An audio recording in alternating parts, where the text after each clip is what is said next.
বিদ্যাবাড়ির পক্ষ থেকে সবাইকে স্বাগতম। আজকে আমাদের টপিকসটা হচ্ছে মানসিক দক্ষতার সেকেন্ড ক্লাস। আমরা অলরেডি লিখিত প্রোগ্রামের জন্য মানসিক দক্ষতার গত ক্লাসে ফার্স্ট ক্লাসের ভার্বাল রিজনিং নিয়ে আমরা খানিকটা অংশ দেখার চেষ্টা করছি। আজকে হচ্ছে আমরা সেকেন্ড পার্টটা নিয়ে একটু কাজ করব, যেখানে আমরা তিনটা মূল পোর্শন নিয়ে একটু কাজ করব। একটা হচ্ছে অ্যানালজি, ইম্পসিবিলিটি এবং অড ব্যান আউট। আমরা এই তিনটা সেগমেন্ট নিয়ে আলাদা আলাদাভাবে এখানে একটু কাজ করার চেষ্টা করব। তাহলে প্রথমে চলুন আমরা যে কাজটা করব সেটা হচ্ছে অ্যানালজিটা। দেখেন, এই অ্যানালজির মূল অংশগুলো হচ্ছে আসলে কিন্তু ভোকাবুলারি বেসমেন্টেড, সেটা বাংলা হোক বা ইংলিশ হোক। যদি ভোকাবুলারিতে আমাদের একটু স্ট্রেংথ খুব ভালো থাকে, যদি আমাদের একটু দখল ভালো থাকে, তাহলে আমাদের জন্য কি শব্দগুলো নিয়ে কাজ করাটা হচ্ছে খুব সহজ হয়ে যায় এই জায়গাটায়। আদারওয়াইজ আমরা একটু বিপদের মধ্যে পড়ে যাব যদি শব্দের অর্থগুলো আমাদের একদম পরিষ্কারভাবে জানা না থাকে, তাহলে আমরা সম্পর্ক এখানে তৈরি করতে পারবো না। এবং অ্যানালজিগুলোর আমরা অনেক রকমভাবে পাইতে পারি। সবসময় যে শুধু ওয়ার্ড দিয়ে থাকতে পারে ব্যাপারটা এরকম না, তারা অনেক সময় সেন্টেন্স দিয়েও আমাদের কিছু অ্যানালজি দিতেই পারে, যেগুলো আমরা একটু পরে দেখার চেষ্টা করব। অলরেডি আশা করি সবার কাছে হচ্ছে লেকচার শিটগুলো চলে আসছে, কারণ আমাদের শিটের কোশ্চেনগুলো যে ধারাতে সাজানো আছে সেখানে কিন্তু আমরা একটা সিকোয়েন্সিয়ালি অর্ডার করে দিছি, যেন আপনাদের দেখতেও ভালো লাগে, পড়তেও যেন সুবিধাটা হয়, আপনি যেন সিকোয়েন্সটা খুঁজে পান যে হ্যাঁ আজকে আমি যতটুকু পড়াশোনা করতেছি সেটা আসলে কোন কোন টপিকস ভিত্তিতে আমরা পড়াশোনা করতেছি, বা এই টপিক্সের কোশ্চেনের প্যাটার্নগুলোই বা কেমন হইতে পারে। ওকে, তাহলে চলেন আমাদের প্রথম কাজ হচ্ছে আজকে অ্যানালজি নিয়ে। তাহলে আমরা অ্যানালজির ব্যাপারে প্রথম যে কথাটা বললাম সেটা হচ্ছে অ্যানালজির পূর্ব শর্তটা হচ্ছে আমাদেরকে অবশ্যই কী করতে হবে, ভোকাবুলারি অর্থাৎ শব্দের অর্থগুলো হচ্ছে আমাদের একটু জেনে থাকা দরকার। দেন হচ্ছে আমরা রিলেশনগুলোর দিকে যেতে পারবো। যেমন আমরা একটু কয়েকটা ডেমো কোশ্চেনগুলো দেখে নেই, যেটা আপনাদের স্টুডেন্ট ওয়ার্কের মধ্যে চলে আসছে 4 নাম্বারটা। পরে আমি হচ্ছে টিচার্স ওয়ার্কের কোশ্চেনের দিকে চলে আসতেছে। আমার বোঝানোর সুবিধার জন্যে, আপনাদের দেখার সুবিধার জন্য আমরা একটু কিছু কোশ্চেনের প্রথমে প্রাইমারি স্টেপের আলোচনাগুলো যদি একটু দেখে নিতে পারি, সেটা আমাদের জন্য একটু ভালো হয়। ওকে, তাহলে আমরা মানসিক দক্ষতার লেকচার 2তে চলে আসছি, যেটার প্রথম টপিকস হচ্ছে আজকে আমাদের অ্যানালজি নিয়ে। যেমন ধরেন আমাদের স্টুডেন্ট ওয়ার্কে 4 নাম্বার কোশ্চেনে ছিল পানির সাথে পাইপের যেরূপ সম্পর্ক বিদ্যুতের সাথে সেইরূপ সম্পর্ক কার। দেখেন এখানে ছিল হচ্ছে পানি, তারপরে হচ্ছে আমাদের পাইপ, আর আমাদের রিলেশন টানতে বলছে হচ্ছে বিদ্যুৎ, এটার সঙ্গে হচ্ছে কার সম্পর্ক আসবে। যেখানে অ্যান্সার অপশনে দেখেন দেওয়া ছিল হচ্ছে জেনারেটর ছিল হচ্ছে তারের ছিল হচ্ছে আলোর,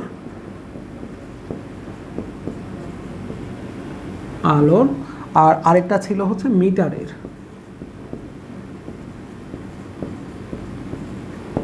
মিটারের। এখন কোশ্চেন হচ্ছে যে আমি এখানে রিলেশনটা টানবো কিভাবে। আমরা মজার ব্যাপার যে ছোটোবেলায় এইরকম কিছু মনে হয় বাক্য রচনা দেখছিলাম সিঙ্গেল ওয়ার্ডের, যে পাখি নিয়ে একটা বাক্য রচনা করেন। আমরা কি বলছি যে আমার একটা পাখি আছে, বা গাছে একটা পাখি বসে আছে, এরকম করে।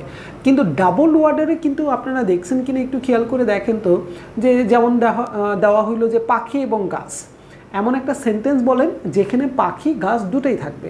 তো আমরা সাধারণত কি বলি যে একটি পাখি গাছের ডালে বসে আছে, একটা সেন্টেন্স যেখানে পাখিও থাকলো গাছও থাকলো।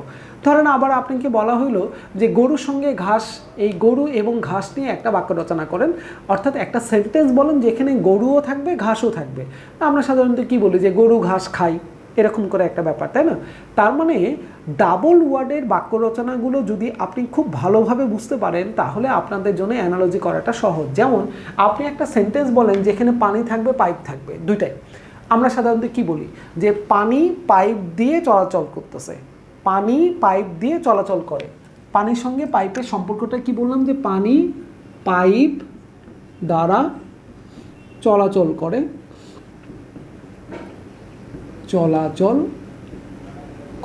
বা পানি পাইপ দ্বারা পরিবাহিত হয়, এরকম করেও বলতে পারেন। সহজ কথা আমি বলছি, আমি খুব জটিলতার দিকে যাওয়ার চেষ্টা করতেছি না, ইজিলি যে পানির সাথে পাইপের সম্পর্কটা এরকম যে পানি পাইপ দ্বারা চলাচল করে।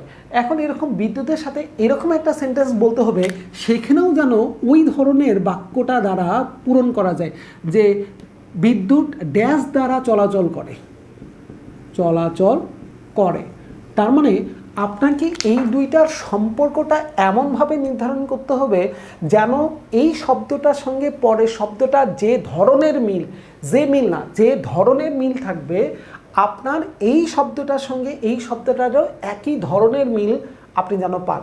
তাহলে মিল পাইতে গেলে আমাদের দরকার হচ্ছে সেন্টেন্স বানানো। একটা সেন্টেন্সের মধ্যে যখন আমি দুইটা শব্দকে ব্যবহার করতে পারি, এই দুইটা শব্দ যেভাবে ব্যবহার করব এখানেও একইভাবে ব্যবহার করতে হবে। আমার মাথায় প্রথমে আসছে হচ্ছে এরকম যে পানি পাইপ দ্বারা চলাচল করে, তাহলে আমারও দরকার যে বিদ্যুৎ ড্যাশ দ্বারা চলাচল করে। তাহলে দেখেন এখানে যদি আমি বলি বিদ্যুৎ জেনারেটর দ্বারা চলাচল করে, কথাটা মিলল না, জেনারেটর দ্বারা তো চলাচল করে না। বিদ্যুৎ আলো দ্বারা চলাচল করে, এটাও মিলল না। বিদ্যুৎ মিটার দ্বারা চলাচল করে, তাও তো মিলল না। তাহলে এটা যদি আমি বসাই যে বিদ্যুৎ তার দ্বারা বা তারের মাধ্যমে চলাচল করে, তার দ্বারা হচ্ছে চলাচল করে, এটা যদি আমরা মোটামুটি একটু বলতে পারি তাহলে আমাদের এই জায়গাটায় দেখেন কথাটাই কিন্তু কাভার করা যায়। কি কথাটা কাভার করা যাচ্ছে? কথাটা এখানে যেটা কাভার করা যাচ্ছে সেটা হলো যে আমরা দুইটা শব্দকে এখানে কি করতে পারছি, আমরা একটা রিলেশনের দিকে যেতে পারছি। তাহলে অ্যান্সার অপশনের দিকে একটু তাকান তো, আমাদের এখানে অ্যান্সার অপশনগুলো হচ্ছে কি কি ছিল। অ্যান্সার অপশনগুলো আমাদের এখানে যা যা ছিল সেটা হচ্ছে এরকম যে জেনারেটর, তারের, আলোর, মিটারের। তার মানে আমরা বুঝে গেলাম তারের, যে পানির সাথে পাইপের যে রূপ সম্পর্ক, পানির সাথে পাইপের, আমরা এখানে দিছি হচ্ছে পাইপ, পাইপের কথাটা ইউজ না করে পাইপ কথাটা ইউজ করছি। তাহলে এখানে তারের না বলে বলবো হচ্ছে তার, জেনারেটরের না বলে বলবো জেনারেটর, আলোর না বলে বলবো আলো, মিটারের না বলে আমরা বলবো হচ্ছে মিটার। কারণ এখানে কথাটা ছিল হচ্ছে পাইপের, পাইপের এই কথাটাকে বাদ দিয়ে আমরা কি করছি, আমরা এখানে নিয়ে আসছে হচ্ছে পাইপ কথাটাকে। ঠিক আছে, তার মানে আমরা এটা বুঝে গেলাম যে পানির সাথে পাইপের সম্পর্কটা কি, যে পানি পাইপের মাধ্যমে চলাচল করে। কথাটা যদি বলেন তাহলে এইভাবে বলবো যে বিদ্যুৎ তারের মাধ্যমে চলাচল করে। যদি মূল শব্দটাই রাখতে চাই তাহলে শব্দটা বানানোর জন্য দ্বারা না বলে আমরা বলবো পাইপের মাধ্যমে, পাইপের মাধ্যমে চলাচল করে। ঠিক আছে, তাহলে এখানে আমরা বলবো যে এই দ্বারা না দিয়ে তাহলে আমরা এরকমই যে শব্দগুলো আছে ওই অবস্থায় যদি থাকে তাহলে আমরা বলবো মাধ্যমে, মাধ্যমে। তাহলে আমরা বলবো হচ্ছে বিদ্যুৎ তারের মাধ্যমে, তখন বলবো তারের মাধ্যমে চলাচল করে। এই যে দুইটা শব্দের যে একটা মিল বা দুইটা শব্দের যে একটা তুলনাটা করা, এই তুলনাগুলোই হচ্ছে এখানকার জন্য সবথেকে বড় ফ্যাক্টর। যদি আপনি এই তুলনাগুলো খুব সহজে করতে পারেন তাহলে আপনার জন্য অ্যান্সার চেক করাটা খুব সহজ। তাহলে এখন চলেন আমরা মূল কোশ্চেনের দিকেও একটু চলে আসি। আমরা এবারে টিচার্স ওয়ার্কের 1 নম্বর একটু কোশ্চেনটা দেখার চেষ্টা করব, যেটা হচ্ছে বাংলার। এই আমাদের অ্যানালজি মানেই যে সবসময় আপনার ইংলিশ ওয়ার্ডগুলো দ্বারা বলবে, ব্যাপারটা কিন্তু এমন না। অ্যানালজি কিছু কিছু অ্যানালজি আমরা পাবো যেখানে বাংলা শব্দ দ্বারা করা হয়েছে। যেমন 1 নম্বর কোশ্চেনটা, যেটা অলরেডি রিসেন্ট পরীক্ষার কিন্তু আমরা 40তম BCS এর রিটেনেই যে কোশ্চেনগুলো পাইছি সেই কোশ্চেনে দেখেন প্রথমেই ছিল বিভা কিরণ, বিভা কিরণ, এটার সঙ্গে আমাদের তুলনা করতে বলছে সুবলিত, সুবলিত, সুবলিত, এটার সঙ্গে তাহলে কে আসবে, কোন শব্দটা আসবে, এটা এখন আমাকে চেক করে দেখাইতে হবে যে এই বিভা কিরণ আর সুবলিত আর এখানে তাহলে কোনটা আপনার চলে আসবে। এখন দেখেন এখানে তুলনা করতে গেলে আরেকটা জিনিসের কথা একটু মনে করায় দেই যে আমরা গত ক্লাসেও কিন্তু এরকম আপনাদেরকে বলছিলাম যে ভাই কিছু কিছু কোশ্চেন এরকম পাবেন যেগুলো পিলি রিটেন পিলি রিপিট হয়। যেমন দেখেন এখানে যে কোশ্চেনটা আপনি দেখতেছেন বিভা কিরণ সুবলিত কি হবে 40তম BCS এর রিটেন। খুব ঠান্ডা মাথায় একটা জিনিস একটু চিন্তা করেন, স্টুডেন্ট ওয়ার্কের 1 নম্বর কোশ্চেনের দিকে একটু সবাই তাকাবেন। স্টুডেন্ট ওয়ার্কের 1 নম্বর কোশ্চেন বিভা কিরণ সুবলিত হোয়াট, একই কোশ্চেন কিন্তু মজাটা হচ্ছে এখানে যে এই যে কোশ্চেনটা বিভা কিরণ সুবলিত কি হবে, এটা 37তম BCS এর পিলির একটা কোশ্চেন ছিল, 37 BCS এর পিলির একটা কোশ্চেন। এই কোশ্চেনটা হচ্ছে 37th BCS এর পিলির কোশ্চেন, আর এই কোশ্চেনটাই আবার আসছে এই 14তম BCS এর রিটেন বেসমেন্টের কোশ্চেন। তাহলে দেখেন এই একই কোশ্চেন পিলির কোশ্চেনের অংশটুকু চলে গেছে হচ্ছে কোথায়, রিটেন। তার মানে এটা বলার অপেক্ষা রাখে না যে পিলির কোশ্চিন রিটেনে যাইতে পারে, রিটেনের কোশ্চিন হচ্ছে পিলিতে যাইতে পারে। এই যে কথাগুলো আমরা বারবার করে বলতেছিলাম যে ভাই একটু খেয়াল রাখবেন যে পিলি মানে পিলি না মানসিক দক্ষতার কোশ্চিনে, রিটেন মানে রিটেন না, পিলির কোশ্চিন কিন্তু রিটেনে আসতেই পারে। দেখেন তার প্রমাণ এখানে চলে আসছে যে 37-এর পিলির কোশ্চিনটা আপনার 40-এর রিটেনের কোশ্চিনের মধ্যে চলে আসছে কিন্তু। তার মানে যারা যারা আমরা এখানে প্রিপারেশন নিচ্ছি 41 BCS-এর রিটেনের জন্য, তারা দয়া করে কখনোই এটা মাথায় রাখবেন না যে পিলির কোশ্চিন আপনাদের অ্যাভয়েড করে যাবেন, পিলি আপনাদের দরকার নাই। 100% পিলির কোশ্চিনের দরকার আছে, কারণ মেন্টাল অ্যাবিলিটি পিলি এবং মেন্টাল অ্যাবিলিটি হচ্ছে রিটেন, দুইটার মধ্যে ভাই আপনার 100% যদি বলেন ভুল হবে না যে আমাদের মিল আছে। ভাই ম্যাক্সিমামই মিল, ম্যাক্সিমাম অংশই হচ্ছে এখান থেকে মিল করা। তাহলে এই সুযোগগুলো কেন আপনি হারাবেন, যেখানে আপনার পিলির কোশ্চিন চেক করলে রিটেনের কোশ্চিনগুলোও হয়ে যাচ্ছে? তাহলে এই সুযোগগুলো ভাই হারানোটা আমাদের ঠিক হবে না, দেশই। তাহলে এই অংশটুকু একটু মাথায় রাখবো আমরা। তাহলে এখন চলেন আমরা এখন এই শব্দগুলোকে নিয়ে একটু সেন্টেন্স তৈরি করার চেষ্টা করি, যেখানে প্রথমে আমরা বলছিলাম আগে দরকার আমাদের শব্দগুলোর অর্থগুলো জানা। তাহলে এখানে কি কি ছিল, বিভা আর হচ্ছে কিরণ ছিল। এই বিভা শব্দটার অর্থটা কি? এই বিভা মানে হচ্ছে আলো বা আলোর তীব্রতার এই অংশগুলো বোঝায়, কিরণ মানেও হচ্ছে আমরা আলো বা আলোর তীব্রতা বোঝাই। তার মানে এই দুইটা হচ্ছে আমাদের জন্য একটা সমর্থক শব্দ। এই দুইটা হচ্ছে আমাদের জন্য সমর্থক শব্দ, বিভা এবং কিরণ। তাহলে আমাদের সুবলিত শব্দটারও একটা দরকার সমর্থক শব্দ। সুবলিত মানে কি, যে কোনো কিছু গঠন করা হয়েছে। সু মানে হচ্ছে ডেফিনেটলি ভালো অর্থে বোঝানো হয়, অর্থাৎ সুন্দর করে গোছানো জিনিস বা গঠিত জিনিসটাকে আমরা বলি হচ্ছে সুবলিত। তাহলে শব্দগুলো কি ছিল দেখেন, সুদীবিত ছিল, সুবিনীত ছিল, সুগঠিত ছিল, আর হচ্ছে বিধিত ছিল। তাহলে ডেফিনেটলি আমরা একটু আগে বললাম যে সুবলিত মানে হচ্ছে কোনো কিছু জিনিস যে সুন্দর করে গোছানো বা সুন্দর করে তৈরি করা বা গঠন করা, এই জিনিসগুলোকে আমরা বলি হচ্ছে সুবলিত।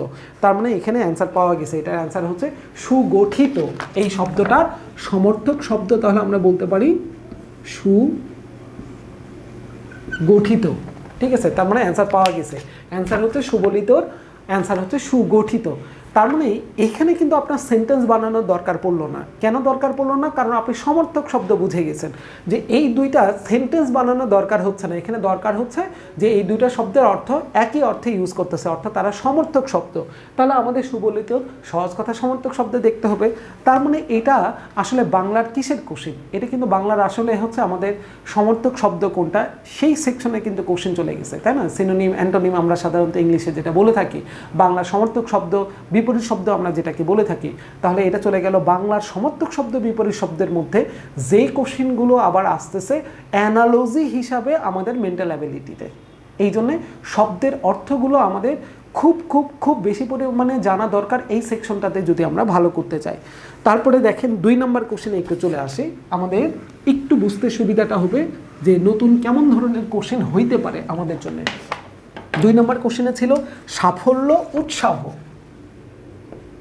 2 নম্বর কোশ্চেনে ছিল সাফল্যর সঙ্গে উৎসাহ, এটার সঙ্গে আমাদের মূল শব্দ আরেকটা দিল ব্যর্থতা। ব্যর্থতা এটার সঙ্গে তাহলে কোন শব্দটা ইউজ করা যাবে? যেখানে আমাদের 4টা অপশনের মধ্যে প্রথমটা ছিল ঘুরে দাঁড়ানো, ঘুরে দাঁড়ানো,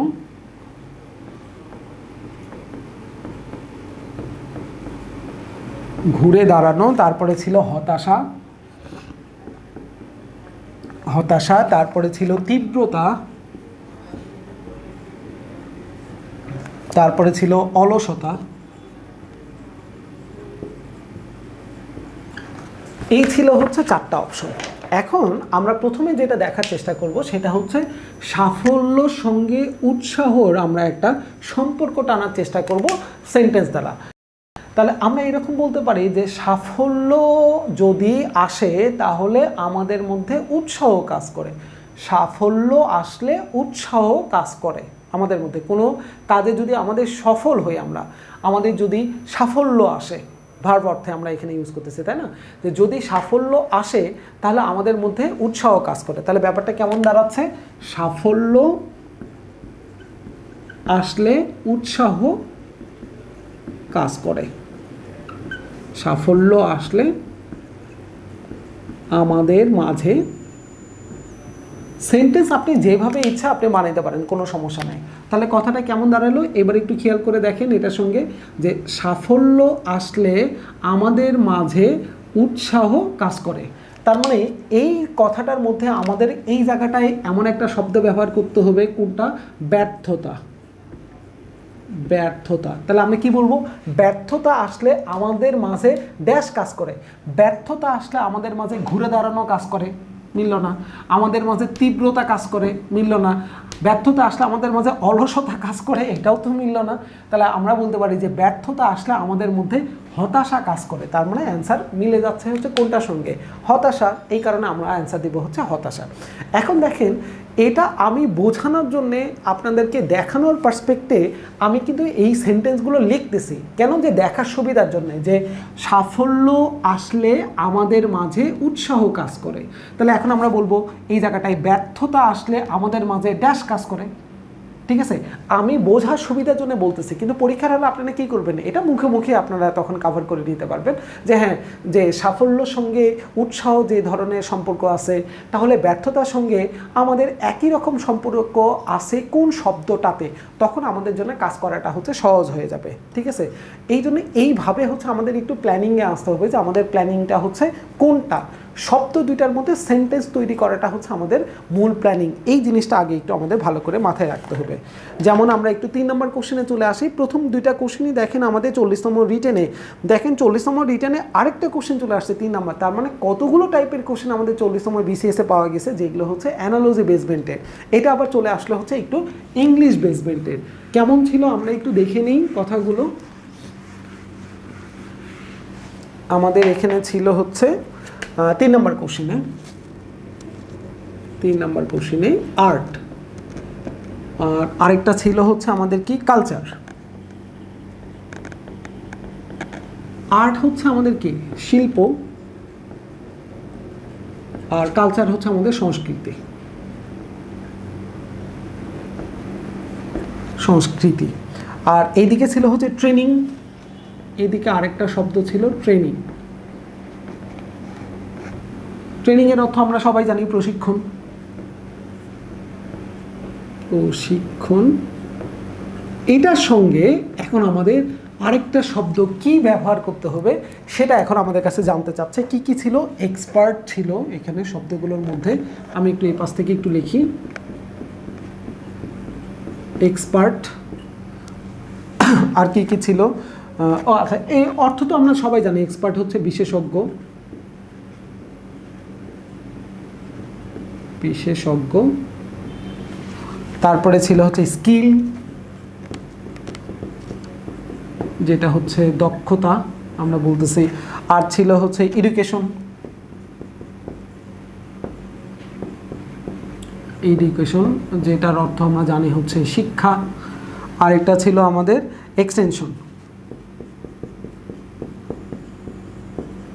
এক্সটেনশন অর্থাৎ কোনো কিছু বাড়ানো বা প্রসার করাকে আমরা বলি হচ্ছে এক্সটেনশন, প্রসার।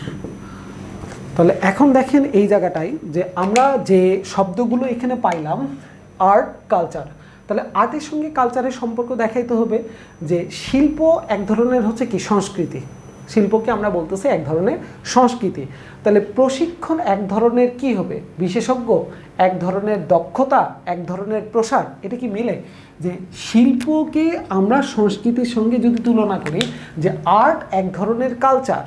আর্টকে, কালচারের অনেকগুলো মাধ্যম আছে, যার মধ্যে একটা মাধ্যম হচ্ছে আমরা বলতে পারি হচ্ছে কালচার। তো ওই রকম যে আর্ট এক ধরনের যদি কালচার হয়, তাহলে ট্রেনিং এক ধরনের কি হবে? ট্রেনিং এক ধরনের বিশেষজ্ঞ হবে না। আপনি এটা বলতে পারেন যে ট্রেনিং পাইলে আমরা বিশেষজ্ঞ হইতে পারি, তার মানে এটা না যে আর্ট পাইলে কালচার তৈরি হইতে পারে। ব্যাপারটা তো এরকম হচ্ছে না, মিলতেছে না তো কথাটা। আর্ট এক ধরনের কালচার আমরা বলতে পারি, প্রশিক্ষণ বা ট্রেনিং এক ধরনের বিশেষজ্ঞ, এই কথাটা মিলল না। ট্রেনিং এক ধরনের দক্ষতা, মিলল না। ট্রেনিং করলে দক্ষতা বাড়ে, ব্যাপারটা এরকম হইতে পারে। তা আর্ট আপনার করলে, আর্ট করলে এটা তো মেলে না। আপনি ট্রেনিং করলে দক্ষতা আপনার হচ্ছে কি হচ্ছে বাড়তেছে, ট্রেনিং করলে দক্ষতা বাড়ে, আর্ট করলে কালচার বাড়ে, কথাটা তো মিললো না, তার মানে শব্দ মিলতেছে না এখানে। আর্টের সঙ্গে কালচারে আমরা কি বললাম যে আর্ট এক ধরনের কালচার, তাহলে আর্ট এক ধরনের কালচার, তাহলে ট্রেনিং এক ধরনের কি হইতে পারে, এক ধরনের শিক্ষা হইতে পারে।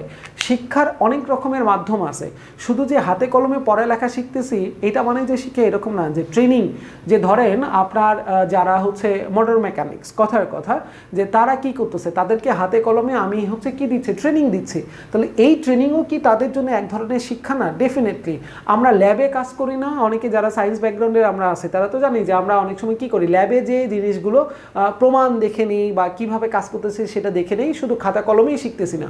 তার মানে আমাদের সেই ট্রেনিংগুলো আমাদের এডুকেশনের কি হইতে পারে, একটা মাধ্যম হইতে পারে।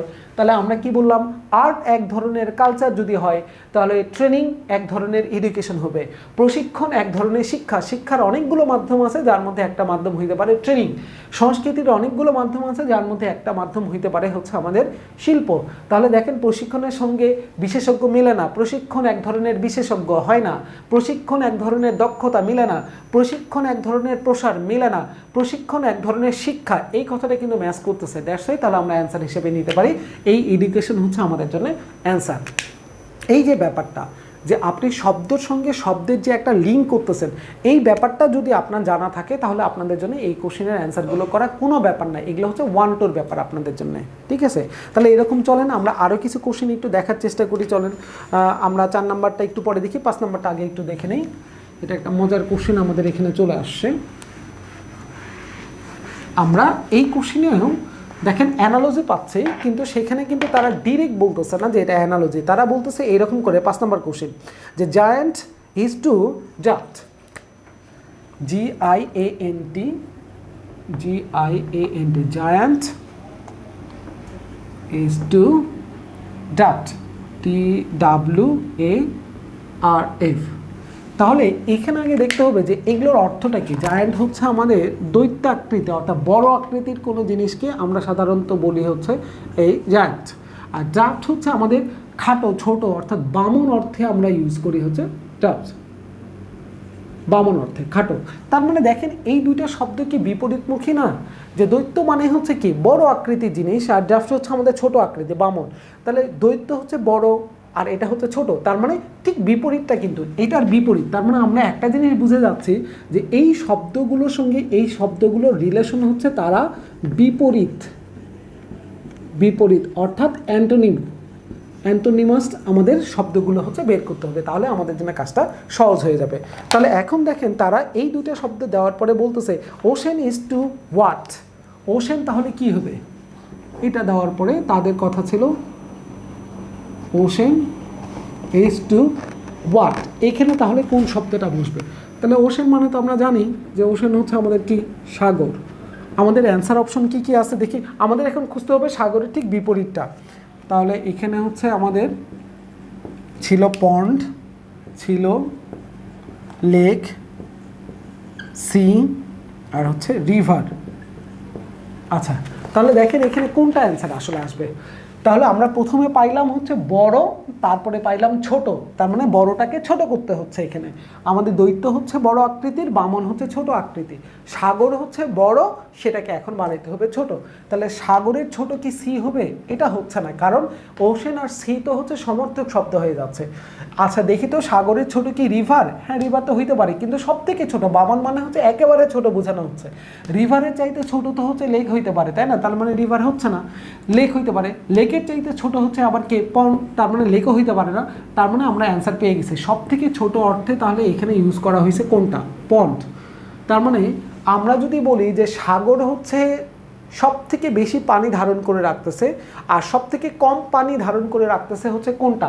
লেকে, সিতে, রিভারে নাকি পন্ডে? তাহলে ডেফিনেটলি অ্যান্সার আসবে হচ্ছে কোনটা? পন্ড। তার মানে এখানে মূলত হচ্ছে যে কাজটা করা হয়েছে সেটা হচ্ছে বিপরীতটা হইল শব্দের অর্থগুলোর পার্সপেকশনগুলো দরকার, যে বড়টা সঙ্গে দৈত্যটার সঙ্গে আমরা বামনের যেইভাবে তুলনাটা করতেছি ঠিক ওই রকম সাগরের সঙ্গে আপনি কার তুলনা করবেন অ্যান্সার অপশনে যে এই চারটা দেওয়া আছে সেখান থেকে আপনাকে চেক করে দেখতে হবে যে কোনটাতে আমাদের এখানে রিলেশনগুলো দেওয়া আছে। ওকে, তাহলে আমরা এটা বুঝে গেলাম যে সাগর মানে হচ্ছে বেশি পানি ধারণ করে রাখতেছে, তাহলে আমাদের দরকার কম পানি ধারণ করে রাখে কোনটা, তাহলে যেই চারটা অপশন ছিল সেটার ভিতরে সব থেকে কম পানি ধারণ করে রাখতেছে পন্ড, এই কারণে আমাদের অ্যান্সার হয়ে গেছে পন্ডটা। ঠিক আছে, তাহলে এইরকম আরও কিছু কোশ্চেন হচ্ছে মজার মজার ছিল, যেমন ঢাকা যখন জাহাঙ্গীরনগর বগুড়া তখন কি আসবে, এটা আমরা সবাই জানি, এখানে বলার কোনো কিছু নেই যে ঢাকাকে জাহাঙ্গীরনগর বললে বগুড়াকে কি কি বলা যাবে। অ্যান্সার অপশনের দিকে তাকান, বগুড়া কি মহাস্থানগড় বলবো না, বগুড়া কি পাহাড়পুর বলবো না, পাহাড়পুর তো হচ্ছে আপনার নওগাঁর ভিতরে চলে যাচ্ছে তাই না, বগুড়া কি আপনি বরেন্দ্র বলবেন, ভূমি টুমি বলা নাই শুধু বরেন্দ্র না, বগুড়া কি তাহলে পুনর্বর্ধন বলা যাবে কিনা, ডেফিনেটলি অ্যান্সার আসবে হচ্ছে পুনর্বর্ধন। তাহলে ঢাকা যখন জাহাঙ্গীরনগর পূর্ব নাম হিসেবে আমরা ইউজ করতেছি, তাহলে বগুড়ার পূর্ব নাম হিসেবে আমরা তখন ইউজ করতেছি হচ্ছে পুনর্নগর। তার মানে দেখেন এগুলো কিন্তু জেনারেল নলেজের কোশ্চেনের মধ্যে চলে যাচ্ছে, বাংলাদেশ অ্যাফেয়ার্সের কোশ্চেন, সেই কোশ্চেনগুলোর টোন এখন চলে আসছে কোথায়, সেই টোনগুলো চলে আসছে হচ্ছে আমাদের এই সেই মেন্টাল অ্যাবিলিটির সেই সেকশনের আবার কোথায় অ্যানালজি সেগমেন্টের মধ্যে এই কোশ্চেনগুলো চলে আসছে।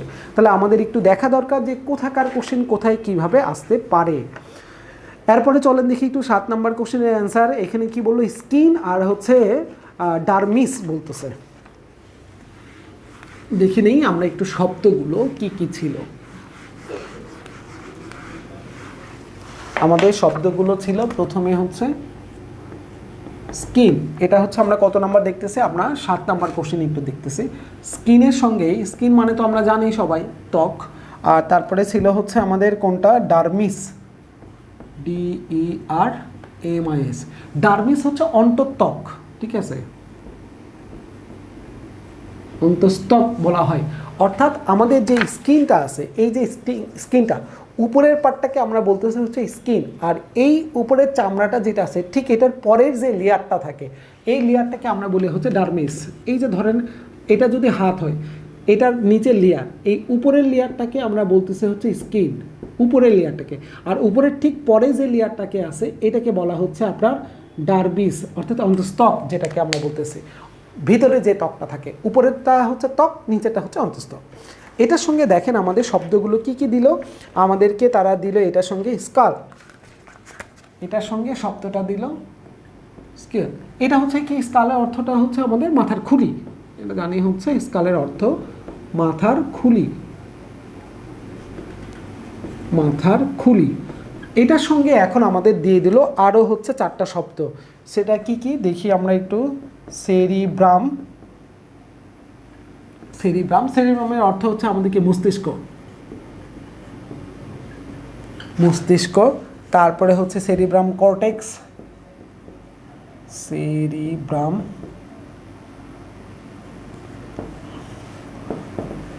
সেরিব্রাম কর্টেক্স, আরেকটা হচ্ছে আমাদের সেরিব্রাম CREBE, এটা ডাবল এল হইলে বানানটা ঠিক হইতো, ওখানে একটা এল আসছে, এটা আসলে ডাবল এল হবে, LLEUM সেরিব্রাম। তারপরে হচ্ছে আমাদের মেডুলা, যেটার অর্থ হচ্ছে আমরা জানি মজ্জা। আর সেরিব্রাম আরেকটা ছিল হচ্ছে সেরিব্রাম, যেটা এটা হচ্ছে ছোট মস্তিষ্ক অর্থে ইউজ করা হয়,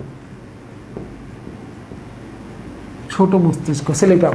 আপনার ওই যে ব্রেনের যে পার্টগুলো থাকে, এটা তো মনে হয় মোটামুটি আমরা সবাই জানি যে ধরেন এই যে ব্রেনটা, এটার পার্টটা আসলে আঁকাইতে গেলে কেমন চলে আসে এইরকম, এই ব্রেনের সামনের অংশ এইরকম করে ধরেন আছে, এগুলো হচ্ছে সামনের অংশ। পিছনের অংশে এই যে ছোট একটা মেমোরি ক্যাপাবলটার জন্য ছোট একটা পার্ট থাকে, এটাকে আমরা সাধারণত বলি হচ্ছে সেরিব্রাম, অর্থাৎ ছোট মস্তিষ্ক যেটা, আর পুরাটাকে আমরা বলি হচ্ছে মস্তিষ্ক, এটা হচ্ছে সেরিব্রাম। ঠিক আছে, বানানগুলো একটু খেয়াল করে দেখেন। তাহলে আমাদের এটা হচ্ছে কি, বাইরের অংশটুকুকে আমরা বলতেছি ত্বক, এটার সঙ্গে দরকার ঠিক ইমিডিয়েট নিচে, যে ত্বকের নিচেই কি থাকে, ত্বকের নিচে থাকে হচ্ছে আপনার ডার্মিস। তাহলে মাথার খুলি, তাহলে খুলির ঠিক নিচেই কি থাকে, খুলির ঠিক নিচে কি হচ্ছে এই সেরিব্রাম কর্টেক্স থাকে না, এটার নিচে কি ছোট মস্তিষ্ক থাকে না, এটার নিচে কি আমাদের মজ্জা থাকে না, তাহলে খুলির ঠিক নিচেই হচ্ছে কি থাকে, মস্তিষ্ক থাকে। এই জন্য আমাদের পুরাটাকে অ্যান্সার দেওয়ার কারণে সাপেক্ষে আমরা ওই ছোট মস্তিষ্ক না, পুরা মস্তিষ্কটাই থাকে হচ্ছে মাথার খুলিটার ঠিক নিচে। তাহলে মাথার খুলি হচ্ছে উপরের জায়গাটা, এই খুলিটার ঠিক নিচে আমাদের থাকে হচ্ছে সেরিব্রাম। এই কারণে আমরা অ্যান্সার দিচ্ছি হচ্ছে সেরিব্রাম। তাহলে দেখেন এই জায়গাটার সবথেকে ভয়ঙ্কর সমস্যাগুলো হচ্ছে এটা যে স্কিন মানে ত্বক আমি জানি, কিন্তু ডার্মিস মানে কি সেটা আমি জানি না। ঠিক আছে, আমি স্কাল্প মানে জানি মাথার খুলি, কিন্তু সেরিব্রাম মানে কি সেটা আমি জানি না। তাহলে আমাদের জন্য কিন্তু অ্যান্সার চেক করাটা সব থেকে জটিল হয়ে যাবে এখানে, যতই আপনার প্রসেস জানা থাক যে আপনি অ্যানালজিটা কিভাবে এখানে কাভার করেন। সেই প্রসেস জানা থাকলেও আপনার শব্দের অর্থগুলো যদি ক্লিয়ার না থাকে তাহলে আপনাদের জন্য এই অংশগুলো করাটা একটু বিপদ হয়ে যাবে। কিন্তু এই কারণে আমাদের ডেফিনেটলি কি করা উচিত, আমাদের শব্দের অর্থগুলোর দিকে এই সেকশনে ভালো করতে গেলে জোর বাড়ানো উচিত। শব্দের অর্থর কালেকশন ভান্ডার যার যত বেশি, তার জন্য অ্যানালজি করাটা হচ্ছে ততটা সহজ, কারণ আপনি অর্থ জানেন। সেটা বাংলা হোক বা ইংলিশ হোক, বাংলা মানেই যে সব অর্থ আপনি জানবেন এরকম কিন্তু না। কারণ আমরা একটু আগে যে কিরণের যে কোশ্চেনটা করছিলাম, বিভা কিরণ, তাহলে সুবলিত কি আসবে, আপনি বিভা মানে বোঝেন না, আপনি কিরণ মানে বোঝেন না, আপনি সুবলিত মানে বোঝেন না, সবই তো বাংলা অর্থ। কিন্তু তারপরেও সেই বাংলাটা জানা, সহজ বাংলাটা জানাও হচ্ছে একটা ফ্যাক্টর হয়ে যাচ্ছে এই জায়গাটায়। এই কারণে শব্দের অর্থগুলো হচ্ছে সব থেকে জরুরি কিন্তু এই জায়গাটায়। তাহলে এখন আসেন আমরা একটু পরে আরেকটা কোশ্চেন দেখে নিই। 8 নম্বরের কোশ্চেনটা একটু দেখে নিই, দেখি কি বলতেছে 8 নম্বরে।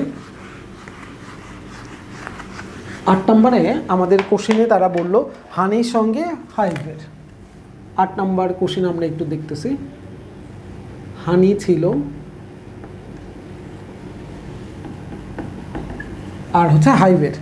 তাহলে এখানে হানি অর্থ আমরা সবাই জানি, হানি মানে হচ্ছে কি মধু, আর হাইভ হচ্ছে আমাদের মধুর চাকটা যেটা বলতেছে। ঠিক আছে, এটাকে আমরা বলতেছি হাইভ। আর এটার সঙ্গে তারা রিলেশন করতে বসে ওরি,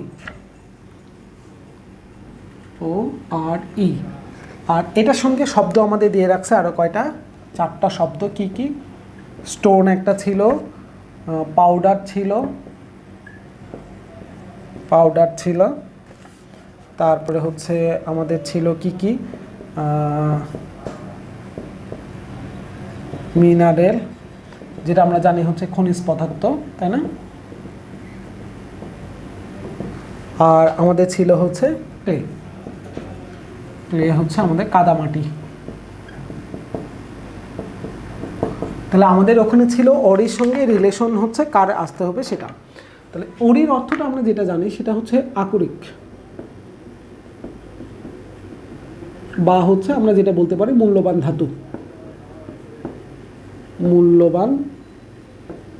ধাতু, এটাকে আমরা বলতেছি ওরি। তাহলে দেখেন এই হানির সঙ্গে অর্থাৎ মধুর সঙ্গে চাকের সম্পর্কটা কি। তাহলে আমরা সম্পর্কের কথাটা বলতে গেলে কি এইভাবে বলবো না যে মধু থাকে মধুর চাকে, তাই না, যে মধু পাওয়া যায় মধুর চাকে। তাহলে এখন কথাটা এইভাবে বলেন যে মধু পাওয়া যায় চাকে, মধু পাওয়া যায় চাকে। তাহলে এখন কোশ্চেন হচ্ছে মধু পাওয়া যায় চাকে, তাহলে আমরা বলবো আকরিক পাওয়া যায় কোথায়? আকরিক পাওয়া যায় স্টোন, পাথরে, আকরিক পাওয়া যায় পাউডারে, আকরিক পাওয়া যায় হচ্ছে খনিজ পদার্থে, আকরিক পাওয়া যায় কাদামাটিতে। তাহলে ডেফিনেটলি আমরা অ্যান্সার বলতে পারি যে আকরিক পাওয়া যায় কোথায়? মিনারেলে, খনিজ পদার্থেই আমরা হচ্ছে কি পাই, আমরা হচ্ছে আকরিক পাই। মূল্যবান ধাতুটা আমরা পাই হচ্ছে কোথায়? খনিজ পদার্থে, আকরিক যেটা আমরা বলতেছি এটা। তার মানে অ্যান্সার আমরা পেয়ে গেছি। অ্যান্সার তাহলে আসবে হচ্ছে আমাদের মিনারেল, খনিজ পদার্থ। তাহলে 8 নম্বর কোশ্চেনও এই ধরনের সহজ কিছু থাকতে পারে, যেমন আরও কিছু সহজ আছে। 9 নম্বর কোশ্চেনটা যে সিম্পলিসিটির সঙ্গে আমাদের দেওয়া আছে কান্ট্রি সাইড। তাহলে দেখে নেই আমরা 9 নম্বরে কোশ্চেনে কী কী ছিল। তাহলে অ্যান্সার এটার কোনটা চলে আসলো? আগেরটা মিনারেলটা, কারণ আকরিক কোথায় পাওয়া যাচ্ছে? আকরিক পাওয়া যাচ্ছে হচ্ছে আমাদের মাটির নিচে। তা মাটির নিচের ওই জায়গাগুলোকে আমরা কি বলি? খনিজ পদার্থই তো বলি, তাই না? তার মানে খনিজ পদার্থের মধ্যে পাওয়া যাচ্ছে আমাদের আকরিকটা। তাহলে এখানে কি কি ছিল 9 নাম্বার কোশ্চেনের শব্দগুলো দেখে নেই। সিম্পলিসিটি, এটার সঙ্গে দেওয়া ছিল হচ্ছে কান্ট্রি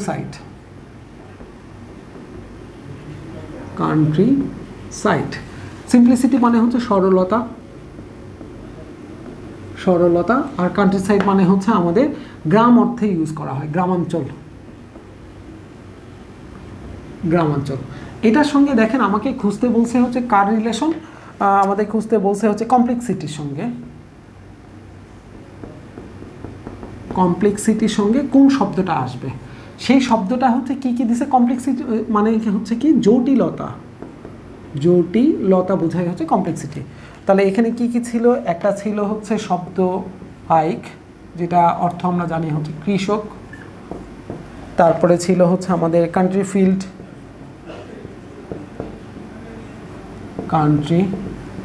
কান্ট্রি ফিল্ড অর্থাৎ ভূমি অর্থে আমরা ইউজ করতেছি। আর একটা ছিল হচ্ছে ফ্রিকশন, আর আরেকটা ছিল হচ্ছে আরবান। আরবান মানে হচ্ছে শহরে বা শহুরে। তাহলে এখন দেখেন এখানে কথাটা কেমন দাঁড়াচ্ছে, যে সরলতার সঙ্গে গ্রামাঞ্চল, যে সরলতার একটা সিম্পলিসিটির একটা দৃশ্যমান ওয়ে হইতে পারে গ্রামাঞ্চল, বা আপনার সিম্পলিসিটির একটা জায়গা হইতে পারে গ্রামাঞ্চল, বা এরকম করে বলতে পারেন যে সরলতাটা বেশি পাওয়া যায় হচ্ছে, দেখতে পাওয়া যায় কোথায়, গ্রামাঞ্চলে মানুষদের মধ্যে সরলতাটা বেশি দেখা যায়। জটিলতা দেখা যায় কাদের মধ্যে, কৃষকদের মধ্যে, কান্ট্রি ফ্লিক্সের মধ্যে, না অবলিসিটির মধ্যে, নাকি আরবানের মধ্যে। তাহলে দেখেন সরলতার ঠিক বিপরীতটা আসছে জটিলতা, তাহলে গ্রামাঞ্চলের বিপরীতটা কি আসবে, শহরে। তাহলে ডেফিনেটলি অ্যান্সার আসবে হচ্ছে শহরে।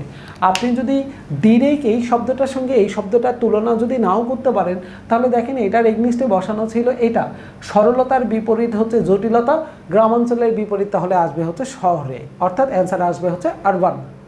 তাহলে দেখেন এই ধরনের অ্যানালজিগুলোও আমরা পাইতে পারি, যেখানে ডিরেক্ট এই শব্দের সঙ্গে এই শব্দের না হয়ে আপনার প্রথম রিলেশনের প্রথমটা দ্বিতীয় রিলেশনের প্রথমটার সঙ্গে একটা মিল খুঁজে পাবেন, যে সরলতা ঠিক এটারই উল্টাটা হচ্ছে জটিলতা। তাহলে যদি তাই হয় তাহলে গ্রামাঞ্চলের উল্টাটা তাহলে কি আসবে, শহরে। দ্যাটসই তাহলে অ্যান্সার আসবে হচ্ছে আরবান, তাই না? এই ধরনের আমরা সিচুয়েশনের মধ্যেও পড়তে পারি অ্যানালজি কোশ্চেনগুলো যখন সলভ করতে যাব, কারণ কোনটা পাবোই এটা কিন্তু বলা যাবে না, কিন্তু এটা বলতে পারি যে কেমন ধরনের কোশ্চেনের পার্টটা হইতে পারে, কেমন ধরনের রিলেশনগুলো আসতে পারে সেটা আমরা বলতে পারি। এখন সেটা যেমনই আসুক না কেন আমাদের ফার্স্ট টার্গেটটা থাকে হচ্ছে কোনটা, আমাদের ফার্স্ট টার্গেটটা থাকে যে এমনভাবে এই কোশ্চেনগুলো আমাদের সলিউশন করতে হবে সেখানে যেন অবশ্যই আমাদের ওয়ার্ডের সম্পর্কগুলো ঠিকঠাক মতো দেখা যায়। যদি ওয়ার্ডের সম্পর্কগুলো যদি আপনি খুঁজে না পান তাহলে কিন্তু আপনাদের জন্য অ্যান্সার বের করাটা কিন্তু একটু কষ্ট হয়ে যাবে। এই গেল হচ্ছে টিচার্স ওয়ার্কের পার্টটা, প্রথম পার্টটা যে কিভাবে করবেন সেটার প্রসেসটা। কিন্তু আপনি এখন বাসায় ক্লাসটা করার পরে কি করবেন সেটার জন্য আমরা দেখেন অ্যানালজির স্টুডেন্ট ওয়ার্কের 1 নাম্বার থেকে প্রায় অনেকগুলো কোশ্চেন এখানে দিয়ে রাখছি, 104টা কোশ্চেন এখানে দেওয়া আছে, হিউজ সংখ্যক।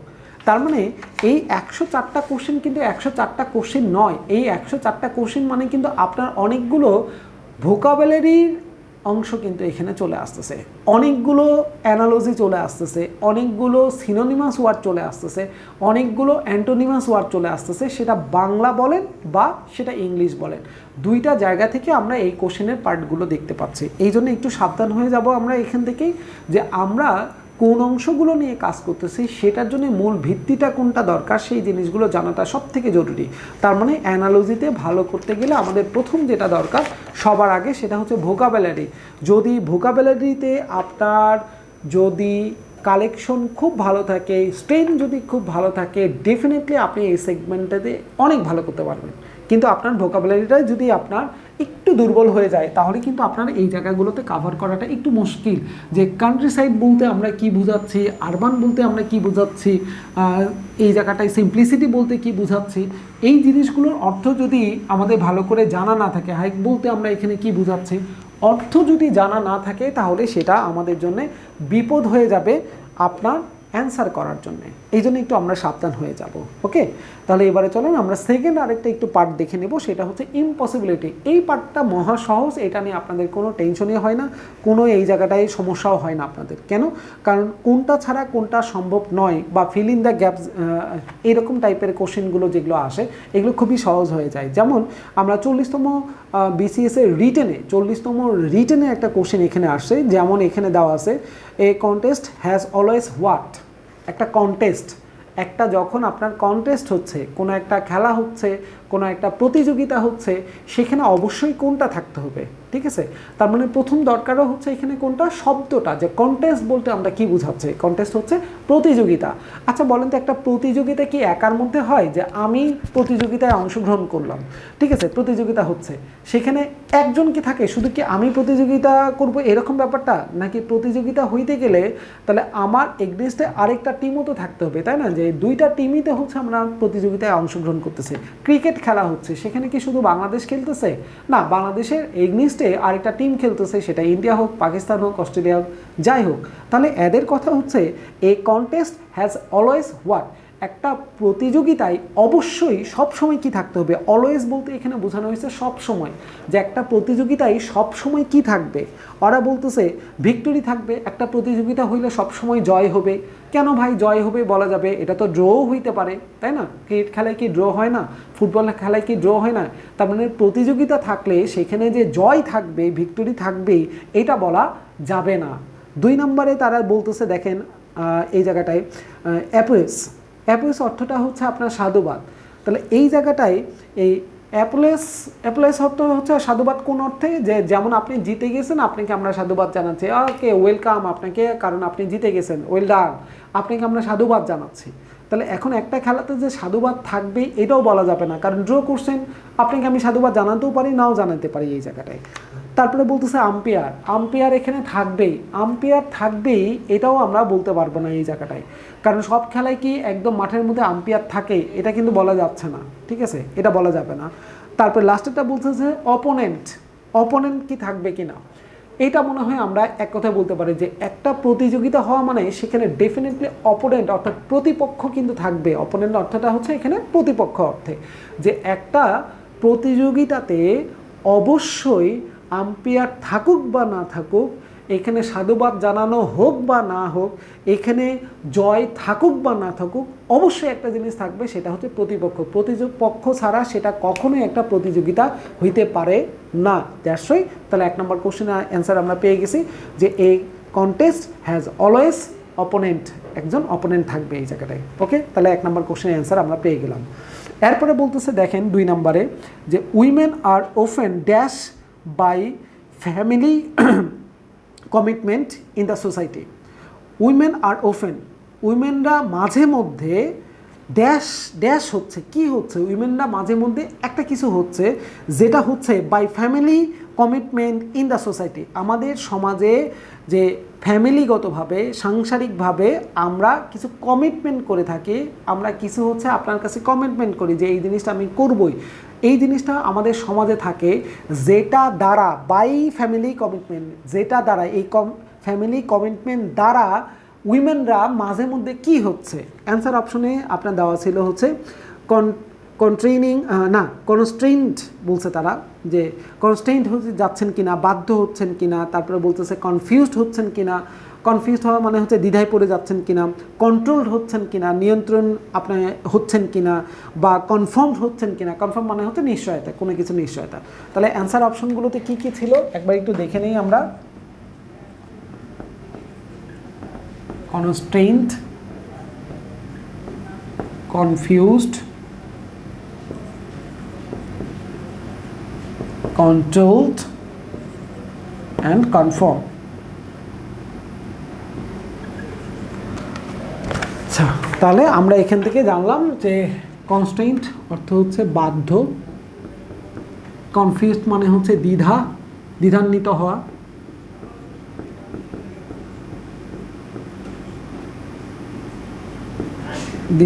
হওয়া, কন্ট্রোলড মানে তো আমরা বুঝতেছি যে কন্ট্রোল করা, কোনো কিছু দ্বারা পরিচালিত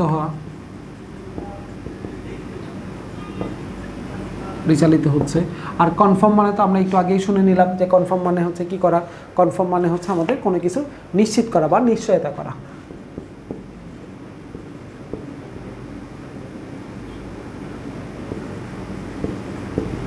নিশ্চয়তা বোঝানো হচ্ছে। তাহলে এখন বলতেছে ওরা কথাতে কি ছিল, আমরা একটু কোশ্চেনের দিকে সবাই একটু তাকাই। আমাদের কোশ্চেনে ছিল উইমেন আর অফেন হোয়াট, উইমেনরা মাঝে মধ্যে ফ্যামিলি কমিটমেন্ট দ্বারা কি হচ্ছে, ফ্যামিলি কমিটমেন্ট দ্বারা নিশ্চয়তা হচ্ছে, ফ্যামিলি কমিটমেন্ট দ্বারা তারা কি পরিচালিত হচ্ছে, ফ্যামিলি কমিটমেন্ট দ্বারা তারা কি দ্বিধান্বিত হচ্ছে, দ্বিধান্বিত হচ্ছে না, নিশ্চয়তা হচ্ছে না। তার মানে এই দুইটার মধ্যে কিছু একটা হইতে পারে, যে ফ্যামিলি কমিটমেন্ট দ্বারা তারা পরিচালিত হয় নাকি ফ্যামিলি কমিটমেন্ট দ্বারা তারা বাধ্য হচ্ছে। দেখেন এখানে পরিচালিত হওয়া মানে হচ্ছে সব সময় হয়, কিন্তু এরা বলতেছে মাঝে মধ্যে, ওফেন, মাঝে মধ্যে উইমেনরা হচ্ছে। কি হচ্ছে সেটা আমরা জানি না, কিন্তু যেটা হচ্ছে সেটা হচ্ছে ফ্যামিলি কমিটমেন্ট দ্বারা, by the family commitment. Family commitment দ্বারা তারা মাঝে মধ্যে কি হচ্ছে, বাধ্য হচ্ছে কাজ করতে। আমাদের সমাজে মহিলারা মাঝে মধ্যে বাধ্য হয়ে যাচ্ছে কোনো একটা কাজ করতে, যেটা তার ইচ্ছা নয়, তারপরেও সে বাধ্য হচ্ছে। আমাদের যেমন ধরেন গ্রামে আমাদের একটা থিম কাজ করে, যে বাড়ির যে ওয়াইফেরা থাকবে বা ছেলের হচ্ছে আপনার ধরেন ওয়াইফ থাকলো বা যাই থাকুক, যে মেয়েরা সাধারণত বাইরে কাজ করবে না, এরকম একটা মেন্টালিটি। কথার কথা যে এটা হচ্ছে আমাদের সমাজে একটা প্রচলিত একটা ধারণা, যে মেয়ে মানে হচ্ছে তারা ঘরে হচ্ছে কাজ করবে, এইরকম এটা একটা প্রচলিত ধারণা ধরে নেন। তার মানে এটা হচ্ছে কি দ্বারা, যে এই উইমেনটা বাধ্য হচ্ছে চাকরি ছেড়ে দিতে। ঠিক আছে, কিসের জন্য ছেড়ে দিতে? ওই যে ফ্যামিলি কমিটমেন্ট, যে সংসার ঠিকঠাক মতো রাখতে গেলে আপনি কমিটমেন্ট করতেছেন যে না আমি আমার ফ্যামিলির দিকে আগে তাকাবো, এদিকে যা হয় হোক, এরকম যে আমার ফ্যামিলি সবার আগে, আমার কি হচ্ছে ব্যক্তিগত সেটা পরে, আমার ফ্যামিলিকে ঠিকঠাক মতো রাখতে হবে। তার মানে এই উইমেনরা কি হচ্ছে, তারা কি পরিচালিত হচ্ছে ফ্যামিলি কমিটমেন্ট দ্বারা? না, তারা পরিচালিত না, তারা বাধ্য হচ্ছে। পরিচালিত হওয়া মানে কি, যে যেমন একটা ক্লাস কন্ট্রোল করতেছে হচ্ছে কে, টিচার, তাহলে টিচার দ্বারা পরিচালিত হয়, মানে আপনি যতক্ষণ আছেন ততক্ষণ বাধ্য আমার এই কথাগুলো শুনতে, তার মানে আমি পুরাটাই আপনাকে হচ্ছে কাভার করে নিয়ে আসতেছে। কিন্তু ফ্যামিলি সবসময় কিন্তু কাভার করতেছে না, ফ্যামিলি কমিটমেন্টগুলো তাদেরকে কি করতেছে, বাধ্য করতেছে, তাদেরকে পরিচালিত না। এখানে পরিচালিত চাইতে একটু বেশি আপনার কি বলে যে সাপোর্টের দিকে যাইতে পারে হচ্ছে বাধ্যটা, যে ফ্যামিলি কমিটমেন্ট দ্বারা পরিচালিত হচ্ছে না, ফ্যামিলি কমিটমেন্ট দ্বারা তারা মাঝে মধ্যে বাধ্য হচ্ছে, মাঝে মধ্যে বাধ্য হচ্ছে। তাহলে এই বাধ্যর অংশটাই হচ্ছে এখানে বেশি আমাদের একটু ক্লিক করতেছে, এই কারণে আমরা অ্যান্সার কন্ট্রোলের চাইতে এই কন্ট্রেনিং যেটা আছে এই অপশনটা, এই দিকে মনে হয় আমরা একটু ভালো করে যাইতে পারি। তাহলে কথাটা কি দাঁড়াচ্ছে, যে women are often constrained by family commitment in the society. তাহলে women are often constrained by family commitment in society. আমাদের সমাজে ফ্যামিলি কমিটমেন্ট দ্বারা মাঝে মধ্যে উইমেনরা বাধ্য হচ্ছে কোনো একটা কাজ করতে, তারা বাধ্য হচ্ছে। এই কারণে আমরা অ্যান্সার দিচ্ছি যে অ্যান্সার হচ্ছে আমাদের কনস্ট্রেইনড। যেমন 3 নম্বরে ওরা বলতেছে it is impossible to learn, এটা অসম্ভব টু লার্ন, শেখার ক্ষেত্রে। কোনটা, যে কোনটা ছাড়া শেখা যাবে না, উইদাউট হেল্প, সাহায্য ছাড়া কি আমরা শিখতে পারবো না? পারতে পারি। উইদাউট রিডিং, রিডিং মানে হচ্ছে এখানে কিন্তু রিডিং পড়া না, রিডিং মানে হচ্ছে নিজে করা, নিজে কোনো কিছু করাকে আমরা বলতেছি রিডিং। যেমন আপনাকে অনেক সময় আমরা বলি না যে ভাই 2 নম্বর কোশ্চেনটা রিডিং পড়েন, রিডিং পড়েন মানে হচ্ছে কি, আপনাকে পড়তে বলতেছে, রিডিং মানে হচ্ছে নিজে পড়তে বলতেছে, অর্থাৎ আপনাকে নিজে পড়তে বলা হচ্ছে, সেটাকে আমরা বলতেছি রিডিং পড়েন। এগুলো কিন্তু আসলে হচ্ছে আমরা কি বলবো, যে পাশাপাশি শব্দ, এগেইন আবার রিপিট করেন, এইরকম ক্যাচ ধরেন, এগুলো হচ্ছে আমাদের ঠিক দ্বৈত শব্দ হয়ে যাচ্ছে, পরপর 2টা করে শব্দ, তাই না, একই রকম অর্থে আমরা ইউজ করতেছি। তাহলে এখানে রিডিং অর্থ হচ্ছে রিডিং পড়া না, রিডিং অর্থ হচ্ছে এখানে নিজে করা, একটু মাথায় রাখবো, রিডিং মানে হচ্ছে নিজে করা। তাহলে ওরা বলতেছে it is impossible to learn, যেটা ছাড়া শেখা যাবে না, সেটা হচ্ছে কোনটা, উইদাউট রিডিং, রিডিং ছাড়া আমরা নিজে শিখতে পারবো না, এটা হচ্ছে মূল ব্যাপার। তারপরে ছিল হচ্ছে উইদাউট টিচার, টিচার ছাড়া কি শেখা যাবে না, যাইতে পারে। উইদাউট গাইডেন্স, গাইডেন্স ছাড়াও হচ্ছে আমরা কী করতে পারি, শিখতে পারি। তার মানে একটা ছাড়া শিখতে পারবো না, সেটা হচ্ছে নিজে করা।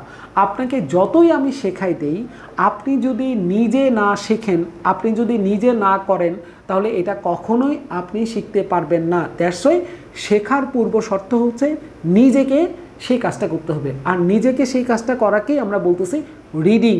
অর্থাৎ উইদাউট রিডিং আপনি কোনো জিনিস শিখতে পারবেন না। উইদাউট রিডিং বলতে এখানে যে আপনি নিজে কোনো কিছু যদি না করেন, রিডিং করা হচ্ছে নিজে করা। ওকে, তাহলে 3 নম্বরের কোশ্চেনের অ্যান্সার আমরা পেয়ে গেছি।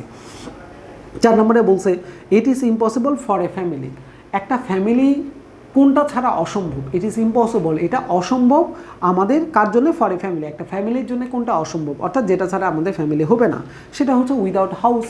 হাউস ছাড়া ফ্যামিলি হবে না, হইতে পারে। ফুড ছাড়াও ফ্যামিলি হইতে পারে, এডুকেশন ছাড়াও ফ্যামিলি হইতে পারে, কিন্তু মেম্বার ছাড়া কখনোই একটা ফ্যামিলি বলা যাবে না। একজনকে কখনোই আমরা একটা ফ্যামিলি বলতে পারি না। তাহলে একটা ফ্যামিলি হওয়ার পূর্ব শর্ত হচ্ছে সেখানে মেম্বার থাকতে হবে। সেখানে আমাদের মেম্বার যদি না থাকে, সেখানে আপনি একা একটা বাসায় বাস করেন, একটা ঘরে থাকেন, তার মানে আপনাকে ফ্যামিলি বলা যাচ্ছে না। এখানে ফ্যামিলি বলা মানে কি, ভাই বোন, তাই না, ওয়াইফ থাকবে, মা থাকবে, বাবা থাকবে, সবাই থাকবে, দাদা থাকবে, দাদি থাকবে, এগুলোকে সবাইকে নিয়ে আমরা বলতেছি একটা ফ্যামিলি। তার মানে আপনার মেম্বার ছাড়া কখনোই একটা ফ্যামিলি সম্ভব নয়। ওকে, তারপরে দেখেন ওরা বলতেছে, এগুলো কিন্তু মজার কোশ্চেন, তাই না? কারণ একটুখানি টোন বুঝলে কিন্তু বোঝা যাচ্ছে যে কী হচ্ছে আমাদের answer. A bird does not always have what?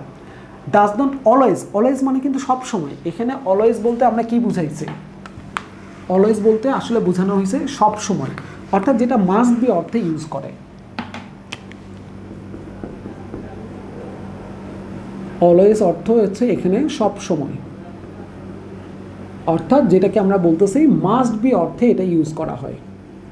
Must be, যে অবশ্যই হবে, অবশ্যই করবে, এইরকম অর্থে হচ্ছে আমরা এখানে অলওয়েজ কথাটাকে ইউজ করছি। যে এই bird does not always have what, যে একটা পাখির সব সময় থাকবে না কোন জিনিসটা ছাড়া। ঠিক আছে, যেমন একটা পাখির আপনার উইন্ড, পাখা থাকতেই হবে, আই থাকতে হবে, ফিট থাকতে হবে, নেস্ট, যে কোনটা থাকবে এটা বলা যাবে না। যেমন উইং ছাড়া আপনার একটা পাখি কখনোই হইতে পারে না, আই ছাড়া একটা পাখি কখনোই হইতে পারে না, ফিট ছাড়া পাখির থাবা থাকবে না, এটা ছাড়া পাখি হইতে পারে না। কিন্তু সব পাখির যে বাসা থাকবে সেটা কিন্তু বলা যাবে না। ঠিক আছে, যেমন প্রচলিত কথা হচ্ছে আমাদের কি, যে আমরা জানি যে হচ্ছে এই যে কাকের ঘরে হচ্ছে কোকিল আমাদের ডিম দিচ্ছে, এই দিচ্ছে, এরকম কিছু প্রচলিত কথা আছে। তার মানে কি, কোকিল হচ্ছে বাসা করতে পারতেছে না, এরকম ব্যাপারটা। যে সব পাখির যে বাসা থাকবে এটা বলা যাবে না, কিন্তু পাখির ডানা থাকবেই, পাখির চোখ থাকবেই, পাখির থাবা থাকবেই, এটা ফিক্সড। তার মানে ডাজ নট অলওয়েজ হ্যাভ, কোনটা সব সময় থাকবেই এটা বলা যাবে না, সেটা হচ্ছে নেস্ট, পাখির বাসা থাকবেই এটা বলা যাবে না, সব পাখির যে বাসা থাকবে এটা হয় না। দ্যাটস ওয়াই তাহলে 5 নম্বর কোশ্চেনের অ্যান্সার আমরা বলতে পারছি, অ্যান্সার হচ্ছে আমাদের নেস্ট হবে। ওকে, এইরকম 6 নম্বর কোশ্চেনটা যেটা ছিল সেটাতে কি বলছে দেখি, it is impossible to treat an illness without what? আপনার গলা ব্যথা করতেছে, আপনার কাশি হচ্ছে, একটু জ্বর হচ্ছে, তার মানে কি আপনি কোভিড-19 দ্বারা আক্রান্ত? এটা বলা যাবে না। তার মানে আপনার গলা খুসখুস করতেছে, আপনার জ্বর হচ্ছে, আপনি ধুম করে দৌড়াচ্ছেন কোথায়? হসপিটালে। কেন? কারণ টেস্ট করার জন্য, যে দেখি তো আমার করোনা হইল কি না। টেস্ট করলেন, রিপোর্ট আসলো নেগেটিভ, আপনি কনফার্ম আপনার কোভিড-19 হয় নাই। তার মানে এটা একটা সিজনাল প্রবলেম হইতে পারে, সিজনাল জ্বর হইতে পারে, ভাইরাসজনিত জ্বর হইতে পারে, অন্য কোনো ভাইরাসজনিত সিজনাল সমস্যার কারণে গলা ব্যথা করতেই পারে, আপনার সর্দি হইতে পারে। কিন্তু আপনি চেক করার পরে আপনি দেখলেন যে হ্যাঁ আপনার পজিটিভ, তার মানে তখন আপনি বুঝতেছেন যে আপনি কোভিড-19 দ্বারা আক্রান্ত। তার মানে আপনি কোভিড-19 দ্বারা আক্রান্ত হচ্ছেন কি হচ্ছেন না এটা কখন বলা যাচ্ছে? যখন আপনি টেস্ট করতেছেন। টেস্ট ছাড়া সেটা কখনোই বলা যাচ্ছে না, অর্থাৎ ডায়াগনোসিস ছাড়া কখনোই বলা যাবে না যে আপনি অসুস্থ কিনা। দ্যাটস ওয়াই তাহলে কোশ্চেনের দিকে একটু তাকাই আমরা মনোযোগ দিয়ে, যে it is impossible to treat an illness. একটা ইলনেস, একজনের ইলনেস হয়েছে কিনা এটা ইম্পসিবল টু ট্রিট, এটা বোঝাটা অসম্ভব। উইদাউট হোয়াট, কোনটা ছাড়া অসুস্থ আপনি কিনা এটা বোঝাটা অসম্ভব। সেটা হচ্ছে কি বলছে, যেমন প্রপার ডায়েট ছাড়া এটা তো হবে না। এক্সামিনেশন, তারপরে বলছে সিং এ ডক্টর নাকি ডায়াগনোসিস। অ্যান্সার আসবে ডায়াগনোসিস, অর্থাৎ রোগ নির্ণয় ছাড়া বলা যাবে না আপনি রোগী কিনা, আপনি করোনার রোগী কিনা এটা রোগ নির্ণয় ছাড়া বলা যাবে না। আপনি প্রপার ডায়েট ছাড়া কি বলতে পারবেন না? আপনি কি এক্সামিনেশন ছাড়া বলতে পারবেন না? আপনি কি সিং এ ডক্টর ছাড়া কি বলতে পারবেন না? অবশ্যই বলতে পারবেন, কিন্তু কোনটা ছাড়া বলতে পারবেন না, সেটা হচ্ছে ডায়াগনোসিস। যাই হোক তাই হোক, ডাক্তারের কাছে যান আর যেখানে যান, ডায়েট করেন না করেন, ডায়াগনোসিস ছাড়া বলা যাবে না যে আপনি ইলনেস কিনা, আপনার অসুস্থ কিনা। আপনি তাহলে অসুস্থ হচ্ছেন কিনা সেটার পূর্ব শর্ত হচ্ছে ডায়াগনোসিস করতে হবে, রোগ নির্ণয় ছাড়া রোগী বলা যাবে না। সহজ কথা, সরি। তাহলে 6 নম্বর কোশ্চেনের অ্যান্সার আমরা পেয়ে গেলাম। 7 নম্বরে দেখেন আরও কিছু মজার কোশ্চেন চলে আসছে, যে it is impossible to operate A calculator. এখন কোশ্চেন হচ্ছে অপারেট কথাটার অর্থটা কি? অপারেট অর্থ হচ্ছে এখানে কিন্তু কোনো কিছু চালানো না, কোনো কিছু বুঝে শুনে চালানো বা সঠিকভাবে চালানোকে আমরা বলতেছি অপারেট করা। তাহলে ইট ইজ ইম্পসিবল, এটা অসম্ভব, টু অপারেট এ ক্যালকুলেটর, একটা ক্যালকুলেটর কোনটা ছাড়া সঠিকভাবে চালানো অসম্ভব। একটা ক্যালকুলেটর আমি সঠিকভাবে চালাইতে পারবো না কোনটা ছাড়া? প্রথমটা বলছে উইদাউট ব্যাটারি, ব্যাটারি ছাড়া। কেন ব্যাটারি ছাড়া কি চলতে পারে না? আমাদের অনেক ক্যালকুলেটর আছে যেগুলো ডিরেক্ট কোনো ব্যাটারি নেই, সরাসরি সোলার সিস্টেমে চলতেছে, এরকম আপনার ডিরেক্ট ব্যাটারি আছে। তারপরে বলতেছে উইদাউট স্ক্রলিং ছাড়া কি আমাদের চলবে না? অবশ্যই আমাদের ক্যালকুলেটর চালাতেই পারে। ইন অ্যান্ড এক্সামিনেশন ছাড়া ক্যালকুলেটর চালানো যাবে না, এটাও বলা যাবে না। উইদাউট নিউমেরিক্যাল নলেজ, সংখ্যা সম্পর্কে জ্ঞান যদি না থাকে তাহলে আপনি একটা ক্যালকুলেটর সঠিকভাবে চালাইতে পারবেন না। তাহলে পারফেক্ট অ্যান্সার হচ্ছে এটাই, কারণ একটা ক্যালকুলেটরে 1 2 3 4 এই সংখ্যাগুলোর যদি সঠিক জ্ঞান আপনার না থাকে, যে আপনি কি করতে চাচ্ছেন সংখ্যা সম্পর্কে আপনার জ্ঞান নাই, তাহলে একটা ক্যালকুলেটর আপনার কাছে থাকা না থাকা একই কথাই, ঠিক আছে? একজন ধরেন শিক্ষিত না, সে ক্যালকুলেটর চালাইতে পারে না, কিন্তু সেই 2 আর 2 যোগ করলে কত হয় সেটা বের করতে পারে, কিন্তু তাকে যদি ক্যালকুলেটর দিয়ে আপনি করতে বলেন তাহলে সে করতে পারছে না। কেন? কারণ সে 2 কোনটা সেটাই তো চেনে না। তাহলে সে কীভাবে যোগ বিয়োগ গুণন ভাগ করবে? যোগের সিম্বল কোনটা সেটাও জানে না, বিয়োগের সিম্বল কোনটা জানে না, 4 কোনটা সে চেনে না, কিন্তু এটা জানে যে 4 আর 2 যোগ করলে কত হয়, এটা সে বলতে পারছে মুখে মুখে, ম্যানুয়ালি প্রকৃতি থেকে সে হচ্ছে এই জিনিসগুলো শিখে ফেলতেছে। সে মানুষের সঙ্গে চলাচল করতে করতে শিখতেছে যে কি হচ্ছে, টাকা চিনতেছে। কিন্তু একটা ক্যালকুলেটর চালাইতে গেলে এই জিনিসগুলোর আগে পূর্ব শর্ত হচ্ছে আপনাকে নাম্বার সম্পর্কে জ্ঞান থাকতে হবে। নাম্বার সম্পর্কে যদি আপনার ধারণা না থাকে তাহলে আপনি একটা ক্যালকুলেটর কখনোই কি করতে পারবেন না, সঠিকভাবে চালাইতে পারবেন না, অর্থাৎ অপারেট করতে পারবেন না। তাহলে অ্যান্সারটা কি দাঁড়াচ্ছে? It is impossible to operate A calculator without numerical knowledge. Numerical knowledge ছাড়া একটা ক্যালকুলেটর অপারেট করা যাবে না। ওকে, আবার আরেকটা কোশ্চেন ছিল, দেখেন এখানে 8 নম্বর কোশ্চেন, যে it is impossible to copy A document.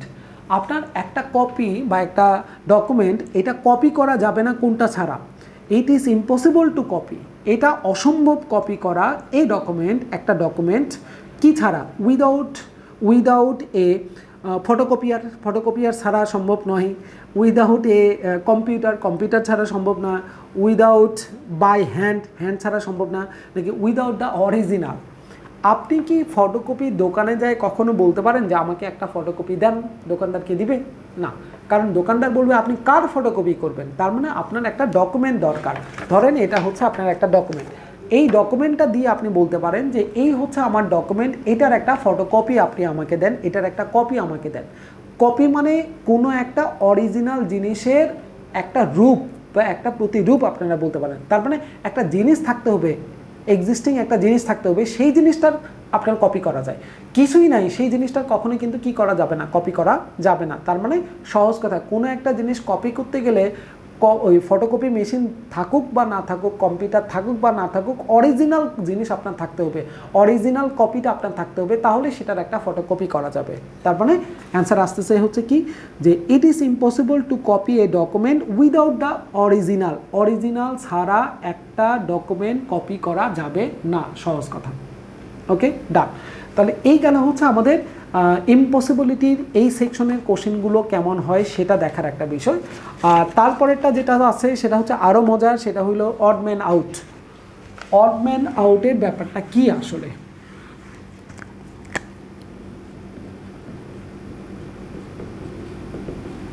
Odd man out আমরা বলতেছি। আমরা সাধারণত এমনি যদি বাংলা করার চেষ্টা করি, অনেককে যখন জিজ্ঞেস করি তখন এরকম করে বলে যে অড মানে হচ্ছে আমাদের বিজোড়, ম্যান মানে হচ্ছে মানুষ, আর আউট মানে হচ্ছে বের করে দেওয়া, তাহলে যখন জিজ্ঞেস করা হয় যে এবার তাহলে বলেন যে অড ম্যান আউট, এটার পুরাটার অর্থটা তাহলে কি দাঁড়াচ্ছে, তো ওনারা অনেক সময় এইভাবে বলার চেষ্টা করে যে বেজোড় মানুষকে বের করে দেন, ঠিক আছে? এটাকে আমরা বলতেছি অড ম্যান আউট। এখন এই অড ম্যান আউট মানে কিন্তু আসলে বেজোড় মানুষটাকে খুঁজে বের করে দেন, ব্যাপারটা এই অর্থে না হইলেও একটু যদি টেকনিক্যালি আমরা একটু এটার ভাবার্থ নিয়ে কাজ করি তাহলে কিন্তু অনেকটা কাছাকাছি যাবে। এখানে বেজোড় মানে হচ্ছে বেজোড় না, এখানে বেজোড় মানে হচ্ছে ব্যতিক্রম। অড মানে হচ্ছে এখানে ব্যতিক্রম কথাটা ইউজ করা হয়, ব্যতিক্রম। এখানে ম্যান মানে মানুষ না, কোনো একটা অবজেক্টকে বোঝানো হয়, ঠিক আছে? অবজেক্ট বা আমরা বলতে পারি কোনো একটা জিনিস, ঠিক আছে? আর আউট মানে হচ্ছে এইখানে আউট মানে কোন আউট? এই আউট মানে হচ্ছে ফাইন্ড আউট। এটাকে সংক্ষেপে আমরা শুধু বলি, এই ফাইন্ড আউটটাকে সংক্ষেপে আমরা বলি হচ্ছে আউট। তাহলে ফাইন্ড আউট মানে হচ্ছে খুঁজে বের করা, খুঁজে বের করা, ঠিক আছে, এটাকে আমরা বলতেছি ফাইন্ড আউট করা। তাহলে এখন দেখেন কথাটার অর্থটা কি দাঁড়াচ্ছে, যে ব্যতিক্রম জিনিস খুঁজে বের করা, এটাকেই আমরা আসলে বলতেছি অড ব্যান্ড আউট। কিন্তু এটা ওই যে মজা করে যখন আমরা আলাদা আলাদা অর্থ জিজ্ঞেস করি তখন এরকম বলে যে বেজোড় মানুষটাকে বের করে দেন। ব্যাপারটা কিন্তু তাই আসলে, যে বেজোড় মানুষটাকে বের করে দেন মানে কি, যে আপনি বেজোড় মানুষ মানে কি, যেটা জোর না মানে কি নেগেটিভ অর্থ মানেই হচ্ছে যেটা ব্যতিক্রম। তাহলে ব্যতিক্রম মানুষটাকে বের করে দেন আর ব্যতিক্রম জিনিসটাকে খুঁজে বের করেন, ব্যাপারটা হচ্ছে একই অর্থেই কিন্তু সাধারণত বোঝার, মানে আমরা ভুল করেও যদি বুঝি তাও কিন্তু এটা আসলে ঠিক বোঝাটার মতনই কিন্তু হয়ে যাচ্ছে অনেকটা। তাহলে আমরা অড ব্যান্ড আউট এই সেগমেন্টে তাহলে মূল কথাটা কি বুঝলাম, যে ব্যতিক্রম জিনিসটি ফাইন্ড আউট করা অর্থাৎ খুঁজে বের করাটা। তার মানে আপনার 4টা জিনিস থাকবে, এই 4টা জিনিসের মধ্যে একটা থাকবে ব্যতিক্রম, সেটা আপনাকে খুঁজে বের করতে হবে। যেমন 40তম BCS এর লিখিততে আসা একটা কোশ্চেন, যে which work is different from other, which work is different from other, অর্থাৎ আপনার নিচের এই তথ্যগুলোর মধ্যে কোন তথ্যটি হচ্ছে আমাদের আলাদা। কি কি ছিল আমরা একটু দেখে নিই, আমরা একটু দেখার চেষ্টা করি এখানে কি কি ছিল। 1 নাম্বার ছিল হচ্ছে মিডিয়া, 2 নাম্বার ছিল হচ্ছে news paper, news paper, 3 number ছিল হচ্ছে প্রাইভেট টিভি চ্যানেল, আমরা সংক্ষেপে লিখলাম টিভি, আর 4 নাম্বার ছিল হচ্ছে রেডিও। আচ্ছা, এখন কোশ্চেন হচ্ছে এই 4টা জিনিসের মধ্যে ব্যতিক্রমটা কোনটা সেটা আমাকে খুঁজে বের করতে হবে। দেখেন নিউজ পেপার হচ্ছে একটা মাধ্যম, একটা মাধ্যম, ঠিক আছে, টিভিও হচ্ছে একটা মাধ্যম, রেডিও হচ্ছে একটা মাধ্যম কমিউনিকেশনের, কিন্তু মিডিয়া তো মাধ্যম না। এই সবগুলো জিনিসকে আমরা এক ধরনের কি বলতে পারি, মিডিয়া, পুরোটাই হচ্ছে মাধ্যম, এটা হচ্ছে মাধ্যম, এটা এক ধরনের মাধ্যম। টেলিভিশন এক ধরনের মিডিয়া, টিভি এক ধরনের মিডিয়া, রেডিও এক ধরনের মিডিয়া। তার মানে এটা হচ্ছে আমাদের গ্রুপের নাম, যে এগুলো কি, এগুলো হচ্ছে এক ধরনের মিডিয়া আর এগুলো হচ্ছে এক একটা পার্ট। তাহলে আমাদের ব্যতিক্রম হচ্ছে কোনটা, এই 3টা তো একই জিনিস। নিউজ পেপার এক ধরনের মাধ্যম, টিভি এক ধরনের মাধ্যম, রেডিও এক ধরনের মাধ্যম, এগুলো সব একই অর্থে আর সবগুলোই এক ধরনের মিডিয়া। তাহলে ব্যতিক্রম শব্দটা হচ্ছে আমাদের জন্য মিডিয়াটা এখানে। এই বাকি 3টাই হচ্ছে একই গ্রুপের, এই 3টা হচ্ছে এক ধরনের আমরা বলতে পারি মিডিয়া, এক ধরনের মিডিয়া তারা। তাহলে এই মিডিয়াটা হচ্ছে গ্রুপের নাম, গ্রুপের নামটা হচ্ছে মিডিয়া, আর বাকি 3টা হচ্ছে এক ধরনের আপনার ইনফরমেশন বা এক ধরনের তথ্য বা এক ধরনের হচ্ছে আপনি বলতে পারেন মিডিয়া, ঠিক আছে, মাধ্যম আপনারা বলতে পারেন এইভাবে। তার মানে ব্যতিক্রম হচ্ছে কোনটা, ব্যতিক্রম হচ্ছে আমাদের মিডিয়াটা। ওকে, তাহলে আমরা 1 নম্বরে কোশ্চেনের অ্যান্সার পেয়ে গেলাম। 2 নম্বর বলার কোনো কিছু নেই যে কোনটা ব্যতিক্রম, এটা আপনাদের জন্য একটু থাকলো, বাসায় চেক করে ফেলবেন যে কোনটা ব্যতিক্রম। এটা একটু তাকালেই মনে হয় খুঁজে বের করা যায়। দেখেন এটার সঙ্গে 9 নাম্বারটা, 2-এর সঙ্গে 9 নাম্বারের একটা ভালো মিল আছে, 2 নম্বর কোশ্চেনের সঙ্গে 9 নাম্বারের একটা ভালো মিল আছে। আমি ক্লু দিয়ে দিচ্ছি একটু, বেজোর জোর, একটু তাকালেই মনে হয় অ্যান্সার বের করা যায়। 2 আর 9, দেখবেন 2 আর 9 নাম্বার কোশ্চেন হচ্ছে একই টাইপের। 2 নম্বর কোশ্চেনে আমাদের কি কি ছিল, 2 নম্বর কোশ্চেনে ছিল 125, 343, 512 আর 743। 9 নম্বর কোশ্চেনে ছিল নিচের কোন সংখ্যাটি ব্যতিক্রম, 43, 23, 19, 16। দেখেন এখানে 43, 23, 19 এগুলো কেমন জানি লাগতেছে, 16কে একটু আলাদা মনে হচ্ছে। 125, 343, 743 এগুলো কেমন জানি এক ধরনের মনে হয়। 512 এটা একটু আলাদা মনে হচ্ছে। তার মানে এই 2টা কোশ্চেন আপনাদের একটু হোমওয়ার্ক হিসেবে থাকবে, একটু চেক করার চেষ্টা করবেন। আমি ক্লু দিয়ে দিছি, জোর বিজোর নিয়ে আপনারা একটু চেক করবেন। দেখি আপনাদের তো সলভ ক্লাস তো হবেই, সলভ ক্লাসের সময় আমরা এই জিনিসগুলো নিয়ে আপনাদের সঙ্গে একটু শুনবো যে আপনাদের 2 আর 9 নাম্বার যে হোমওয়ার্ক হিসেবে দেওয়া হইলো সেটা কি আপনারা আসলে কি অ্যান্সারটা বের করতে পারছেন কিনা আমরা একটু চেক করবো কিন্তু, ঠিক আছে। আমি কিন্তু ক্লু দিয়ে দিছি যে কোন ক্লুর ভিত্তিতে আপনি 2 এবং 9 নম্বর কোশ্চেনটা সলভ করবেন, আমরা কিন্তু ক্লু দিয়ে দিছি আপনাদেরকে, আপনারা শুধু একটু সলভ করার চেষ্টা করবেন। যেমন 4 নম্বর কোশ্চেনটা একটু দেখে নেন যে এখানে কোনটা আসতেছে। ও আচ্ছা, 3 নম্বর একটা কোশ্চেন ছিল যেটা 38তমতে লিখিত, বলার কিচ্ছু নাই, তাকালেই সবাই অ্যান্সার দিতে পারে। অ্যালুমিনিয়াম, আয়রন, কপার নাকি হচ্ছে মার্কারি, এটার মধ্যে ব্যতিক্রম হচ্ছে কোনটা। অ্যালুমিনিয়াম আমরা জানি অ্যালুমিনিয়াম কী জিনিস, আয়রন লোহা সেটাও জানি, কপার তামা সেটাও আমরা জানি, মার্কারি মানে হচ্ছে পারদ সেটাও জানি। তাহলে সবগুলোর মধ্যে ব্যতিক্রম ডেফিনেটলি কোনটা আপনাদের মনে হয়, কপার নাকি হচ্ছে আমাদের আয়রন নাকি হচ্ছে অ্যালুমিনিয়াম, কোনটা? ডেফিনেটলি আমাদের এই 4টার মধ্যে ব্যতিক্রম হচ্ছে পারদ, লিকুইড বেসমেন্টের আমাদের আছে, এটা হচ্ছে পারদটা হচ্ছে আমাদের জন্য এইখানকার জন্য ব্যতিক্রম। যেমন 4 নম্বর কোশ্চেনে ব্যতিক্রম কোনটা একটু খেয়াল করেন, পিতল, তামা, লোহা আর টিন ছিল। পিতল, তামা, লোহা আর টিন ছিল। এই 4টার মধ্যে ব্যতিক্রম হচ্ছে কোনটা আমাদের?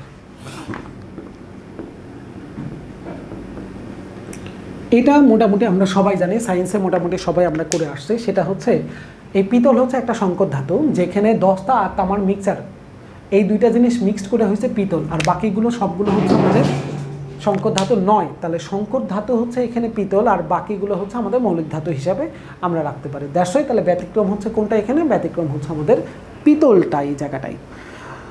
আবার দেখেন এখানে 5 নম্বর কোশ্চেন ছিল যে নিচের কোন স্থান অন্য স্থান থেকে আলাদা? রেসকোর্স ময়দান কি কি ছিল দেখি একটু আমরা, কোন স্থানটা অন্য স্থান থেকে আলাদা? প্রথমটা ছিল হচ্ছে রেসকোর্স ময়দান,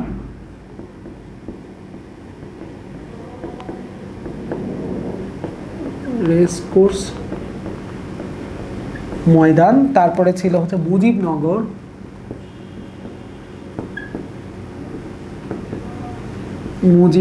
তারপরে ছিল কেন্দ্রীয় শহীদ মিনার,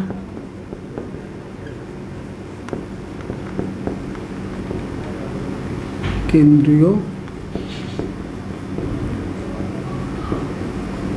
শহীদ মিনার, আর আরেকটা ছিল থিয়েটার রোড, কলকাতা।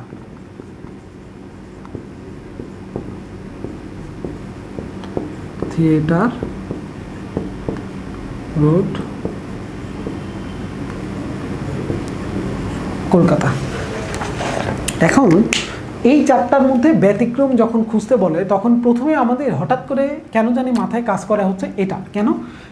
কারণ আমরা অনেকেই বলি রেসকোর্স ময়দান, মুজিবনগর, কেন্দ্রীয় শহীদ মিনার সবগুলো হচ্ছে বাংলাদেশে। এই 3টাই হচ্ছে আমাদের বাংলাদেশ বেসমেন্টের, আর এটা চলে গেছে হচ্ছে কোথায়? আমাদের কলকাতা চলে গেছে, বাইরের কান্ট্রিতে চলে গেছে। তাহলে মানে ডেফিনেটলি এই 3টার সঙ্গে এটার তাহলে আমাদের বেমানান লাগতেছে। আমরা অ্যান্সার দিই হচ্ছে থিয়েটার রোড, কলকাতায়। এটাই হচ্ছে আমাদের জন্য অ্যান্সার। কিন্তু আপনার একটু তাকানো লাগবে যে জোরালো দৃষ্টিকোণ হচ্ছে কোনটা, সেটা হচ্ছে একটা ফ্যাক্টর। যেমন এই রেসকোর্স ময়দানটা হচ্ছে আমাদের মুক্তিযুদ্ধের সঙ্গে রিলেটেড, 1971-এর সঙ্গে রিলেটেড।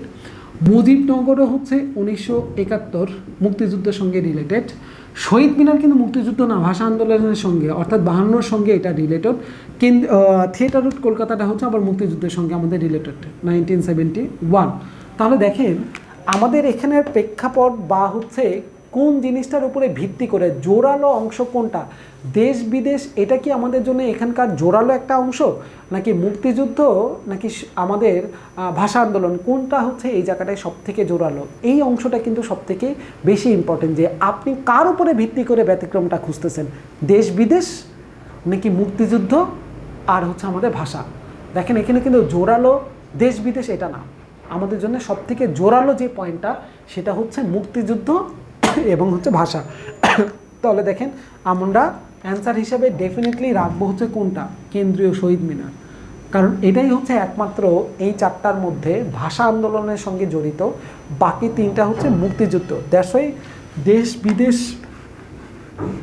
এটার চাইতে মুক্তিযুদ্ধ এবং হচ্ছে আপনার এই ভাষা আন্দোলন, এই জায়গাটার এই তথ্যটাকে ভিত্তি করেই আমরা ব্যতিক্রম খুঁজবো, সেটা হচ্ছে সবথেকে জোরালো পয়েন্ট আমাদের। ঠিক আছে, এই কারণেই হচ্ছে এগুলো অনেক সময় মাথায় কাজ করতে পারে যে আমি আসলে কোনটাতে কাজ করতেছি। প্রথম অবস্থায় আপনার চিন্তা হয়েছে যে হ্যাঁ এটা হচ্ছে বিদেশে, বাকি সবগুলো বাংলাদেশে, ওকে ফাইন, তাহলে এটা বিদেশ, এটা হচ্ছে আলাদা করে দেয়। ঠিক আছে, প্রাইমারি স্টেপ আপনার মাথায় কাজ করতেই পারে, কিন্তু যখন আপনি সেকেন্ড স্টেজে চিন্তা করতে যাবেন, যেই চিন্তাগুলো পরীক্ষার হলে ধুম করে একবারে আসবে না, এটা বাসায় যখন আমরা প্র্যাকটিস করব তখন ধীরে ধীরে এই চিন্তাগুলো চলে আসে যে আমি যেটা নিয়ে চিন্তা করতেছি সেটাই কি আসলে মূল তথ্য কিনা, যাকে ভিত্তি করে আমি ব্যতিক্রম খুঁজতেছি, নাকি এটার পাশাপাশি আরও কোনো তথ্য আছে যেটাকে ভিত্তি করেও আমি কি করতে পারি, এটার মধ্যে ব্যতিক্রম জিনিসটা খুঁজতে পারি। এটা হঠাৎ করে হয়তো একবারে আসবে না, কিন্তু আমরা যখন এই রকম ধাক্কা খাওয়া কয়েকটা কোশ্চেন যখন সলভ করব তখন আমরা আইডিয়াগুলো পেয়ে যাব যে হ্যাঁ আমাদের এখানকার মূল পয়েন্ট কোনটা, মেইন পয়েন্ট কোনটা, যেটার উপরে ভিত্তি করে আমি হচ্ছে খুঁজবো। ঠিক আছে, এই জিনিসটা একটু আমরা খেয়াল রাখবো। তাহলে 5 নম্বরের কোশ্চেনের অ্যান্সার আমরা পেয়ে গেছি। এরপরে দেখেন 6 নম্বর কোশ্চেনে যেটা বলছে মজার কোশ্চেন যে নিচের কোন শব্দটি সমগোত্রীয় নয়, কোন শব্দটি সমগোত্রীয় নয়, এরোপ্লেন, কার, নাকি স্কুটার, নাকি ট্রাক।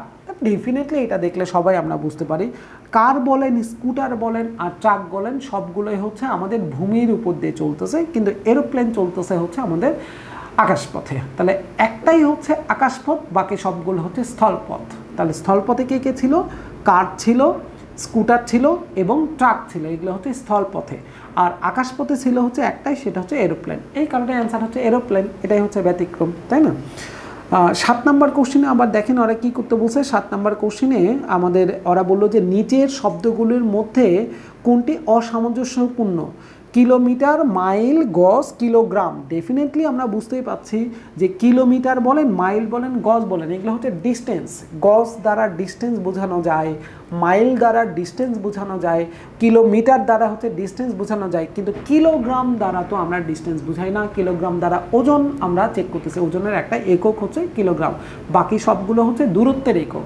তাহলে একটাই ব্যতিক্রম, সেটা হচ্ছে আমাদের কোনটা? ওজনের একক, সেটা হচ্ছে কোনটা? কিলোগ্রাম। দ্যাটস ওয়াই অ্যান্সার তাহলে আমরা বলতেছি কিলোগ্রাম। তারপরে দেখেন 8 নম্বর কোশ্চেনে যে নিচের কোন শব্দটি উৎপত্তি স্থল হিসাবে আলাদা? ছিল পেঁয়াজ, টমেটো, আলু এবং গাজর। খেয়াল করে দেখেন পেঁয়াজ কোথায় হচ্ছে? মাটির নিচে। আলু কোথায় হচ্ছে? মাটির নিচে। গাজর কোথায় হচ্ছে? মাটির নিচে। কিন্তু টমেটো কি মাটির নিচে? না, টমেটো মাটির উপরে। তাহলে উৎপত্তি স্থল থেকে আলাদা তাহলে কোনটা হচ্ছে? ডেফিনেটলি আমাদের হচ্ছে টমেটো, অর্থাৎ মাটির উপরে হচ্ছে এটা। 9 নম্বরে আমরা আগেই বলছি জোর বিজোর নিয়ে একটু মাথায় রাখবেন, তাহলে অ্যান্সারটা বের করা যায়। আবার 10 নম্বরে দেখেন একটা হাবিজাবি টাইপের একটা কোশ্চেন চলে আসছে। প্রথমে দেখলেই একটু কেমন জানি মনে হয় আমাদের কাছে যে here are 4 groups of letter but one is different from the rest in the certain way. Certain way, কোনো না কোনোভাবে একটা শব্দ বাকি আপনার 3টা থেকে আলাদা। ইন্ডিকেট দ্য স্ট্রেঞ্জার, তাহলে অদ্ভুত যে শব্দটা আছে সেটা খুঁজে বের করেন। তার আগে দেখি আমাদের শব্দগুলোই বা কী কী দেওয়া ছিল, তাহলে আমাদের জন্য খুঁজতে সুবিধাটা হবে। তাহলে 4টা শব্দ কি কি ছিল একবার একটু আমরা চেক করে ফেলি। 4টা শব্দের প্রথমটা যেটা ছিল সেটা হচ্ছে এ বি ডিই, তারপরে ছিল হচ্ছে GHIJ, তারপরে ছিল আমাদের MNPQ, দেন ছিল STVW। তাহলে এখন চলেন ব্যতিক্রম কোনটা আমরা একটু খোঁজার চেষ্টা করি, দেখি এদের মধ্যে কোনো জায়গায় কোনো খটকা লাগে কিনা, কোনো জায়গায় কোনো ঝামেলা চোখে পড়ে কিনা, আমরা একটু দেখার চেষ্টা করি। দেখেন এই বির পরে এখানে মাঝখান থেকে একটা শব্দ, একটা লেটার বাদ পড়ে গেছে, সেটা হচ্ছে সি। ABCDE, GHIJ, এটা তো সিরিয়াল। MN এখান থেকে একটা ব্যতিক্রম, MNO বাদ পড়ে গেছে। PQ, ST এখান থেকে বাদ পড়ে গেল মনে হয় ইউ, STUVW। তার মানে এই 3টা শব্দে দেখেন মাঝখান থেকে একটা করে অ্যালফাবেট মিসিং, বাট এখানকার সবগুলোই সিরিয়াল চলে আসছে। GHIJ, এখানে কোনো মিসিং আমাদের নাই। দ্যাটসই তাহলে আমরা বলতেই পারি এই শব্দটাই হচ্ছে বাকি 3টা শব্দ থেকে আলাদা। কেন? কারণ বাকি 3টাতে আমাদের কি আছে? 3টার প্রত্যেকটার মিডিলে একটা করে অ্যালফাবেট আমাদের মিসিং চলে আসছে, কিন্তু আমাদের 2 নম্বর যে শব্দটা পাইছিলাম সেখানে কোনো মিসিং অ্যালফাবেট নাই, একদম সিরিয়াল চলে গেছে। GHIJ, সিরিয়াল, কোনো মিসিং নাই, আর বাকি সবগুলোতে মিসিং আছে। এই কারণে আমরা অ্যান্সার দিচ্ছি 10 নম্বর কোশ্চেনের অ্যান্সার 2 নম্বরটা, এটাই হচ্ছে আমাদের জন্য অ্যান্সার। তাহলে এই হচ্ছে মোটামুটি ইম্পসিবিলিটির কিছু কোশ্চেন। আবার দেখেন আমরা একটু সিম্বল বেসমেন্টের কোশ্চেনগুলো দেখার চেষ্টা করি। আপনাদের স্টুডেন্ট ওয়ার্কের মধ্যে কয়েকটা কোশ্চেন একটু দেখি যেখানে সিম্বল দেওয়া আছে। যেমন আমরা একটু 4 নম্বর কোশ্চেনের দিকে একটু তাকাই, দেখেন এগুলো সিম্বল দেওয়া, কিন্তু 4 নম্বর কোশ্চেনটা এখানে মনে হচ্ছে চায়ের কাপের মতন একটু বোঝানো হচ্ছে, এরকম একটা ছবি দেওয়া আছে। তারপরে দেওয়া আছে হচ্ছে এইরকম, এখানে হ্যান্ডেল ট্যান্ডেলও দেখা যাচ্ছে চায়ের কাপের, নিচে একটা পিরিজও দেখা যাচ্ছে। এইখানে আবার দেখা যাচ্ছে এই ধরনের একটা সিম্বল। তারপরে দেখা যাচ্ছে পিরিজ টিরিজ ছাড়া শুধু একটা কাপ। এখন এই 4টার মধ্যে ব্যতিক্রম কোনটা? এটা কিন্তু সবথেকে সহজ। দেখেন এগুলো হচ্ছে সাইড ফেস, সাইড থেকে সাইড থেকে সাইড থেকে, আর এটা হচ্ছে টপ থেকে কিন্তু দেখাচ্ছে। এগুলো সবগুলো হচ্ছে পাশ থেকে দেখাচ্ছে, সাইড বেসমেন্টের কাজ। সাইড, এটাও একটা সাইড বেসমেন্টের কাজ হচ্ছে, এটাও আপনার সাইড বেসমেন্টের কাজ একটা পাশ থেকে। বাট এটা হচ্ছে টপ বেসমেন্ট, উপর থেকে দেখতেছেন, দেখলে এই চায়ের কাপটাকে এরকম করেই দেখা যাইতে পারে, ঠিক আছে, উপরের ভিউটা এটা। তার মানে এগুলো হচ্ছে সবগুলো সাইড ভিউ, পাশ থেকে তাকাইলে চায়ের কাপ এরকম পাশ থেকে। বাট এটা পাশ না, এটা হচ্ছে উপর থেকে দেখা হচ্ছে, উপর থেকে দেখলে এরকম আসে। তাহলে ডেফিনেটলি ব্যতিক্রম হচ্ছে কোনটা, যে বাকি তিনটা থেকে যেটা আলাদা হয়ে যাচ্ছে, আলাদা ভিউ আছে, তার মানে এই 3 নাম্বারটাই আমাদের জন্য ব্যতিক্রম। দেখেন এখানে কিছু আরও মজার সহজ কিছু কোশ্চেন চলে আসে, যেমন 3 নাম্বার কোশ্চেনটা। 3 নাম্বার কোশ্চেনে দেখেন ওরা খুঁজতে বলছে কোনটা ব্যতিক্রম। 3 নাম্বার কোশ্চেন এগুলো কিন্তু হচ্ছে সিম্বল দিয়ে, সবসময় যে শব্দ দিয়েই ব্যতিক্রম খুঁজতে বলবে ব্যাপারটা কিন্তু এরকম না, সিম্বল দিয়েও কিন্তু খুঁজতে বলতে পারে। যেমন আপনার 3 নাম্বার কোশ্চেন স্টুডেন্ট ওয়ার্কের, এখানে সিম্বল বেসমেন্টে এরকম সিম্বল আছে, তারপরে সিম্বলটা এইরকম, তারপরে সিম্বলটা এইরকম, তারপরে সিম্বলটা এইরকম। এখন বলতে ব্যতিক্রম কোনটা, দেখেন এখানে অ্যারো চিহ্ন একটা, এখানে একটাতে অ্যারো, এখানে একটাতে অ্যারো, এখানে অ্যারো হচ্ছে কয়টাতে, দেখেন 2টাতে। তাহলে ডেফিনেটলি ব্যতিক্রম হবে কোনটা, 2 নাম্বারটা, এটাই ব্যতিক্রম আসবে, তাই না? তাহলে এইরকম সিম্বল দিয়েও আমরা কিছু কিছু কোশ্চেন পাইতে পারি।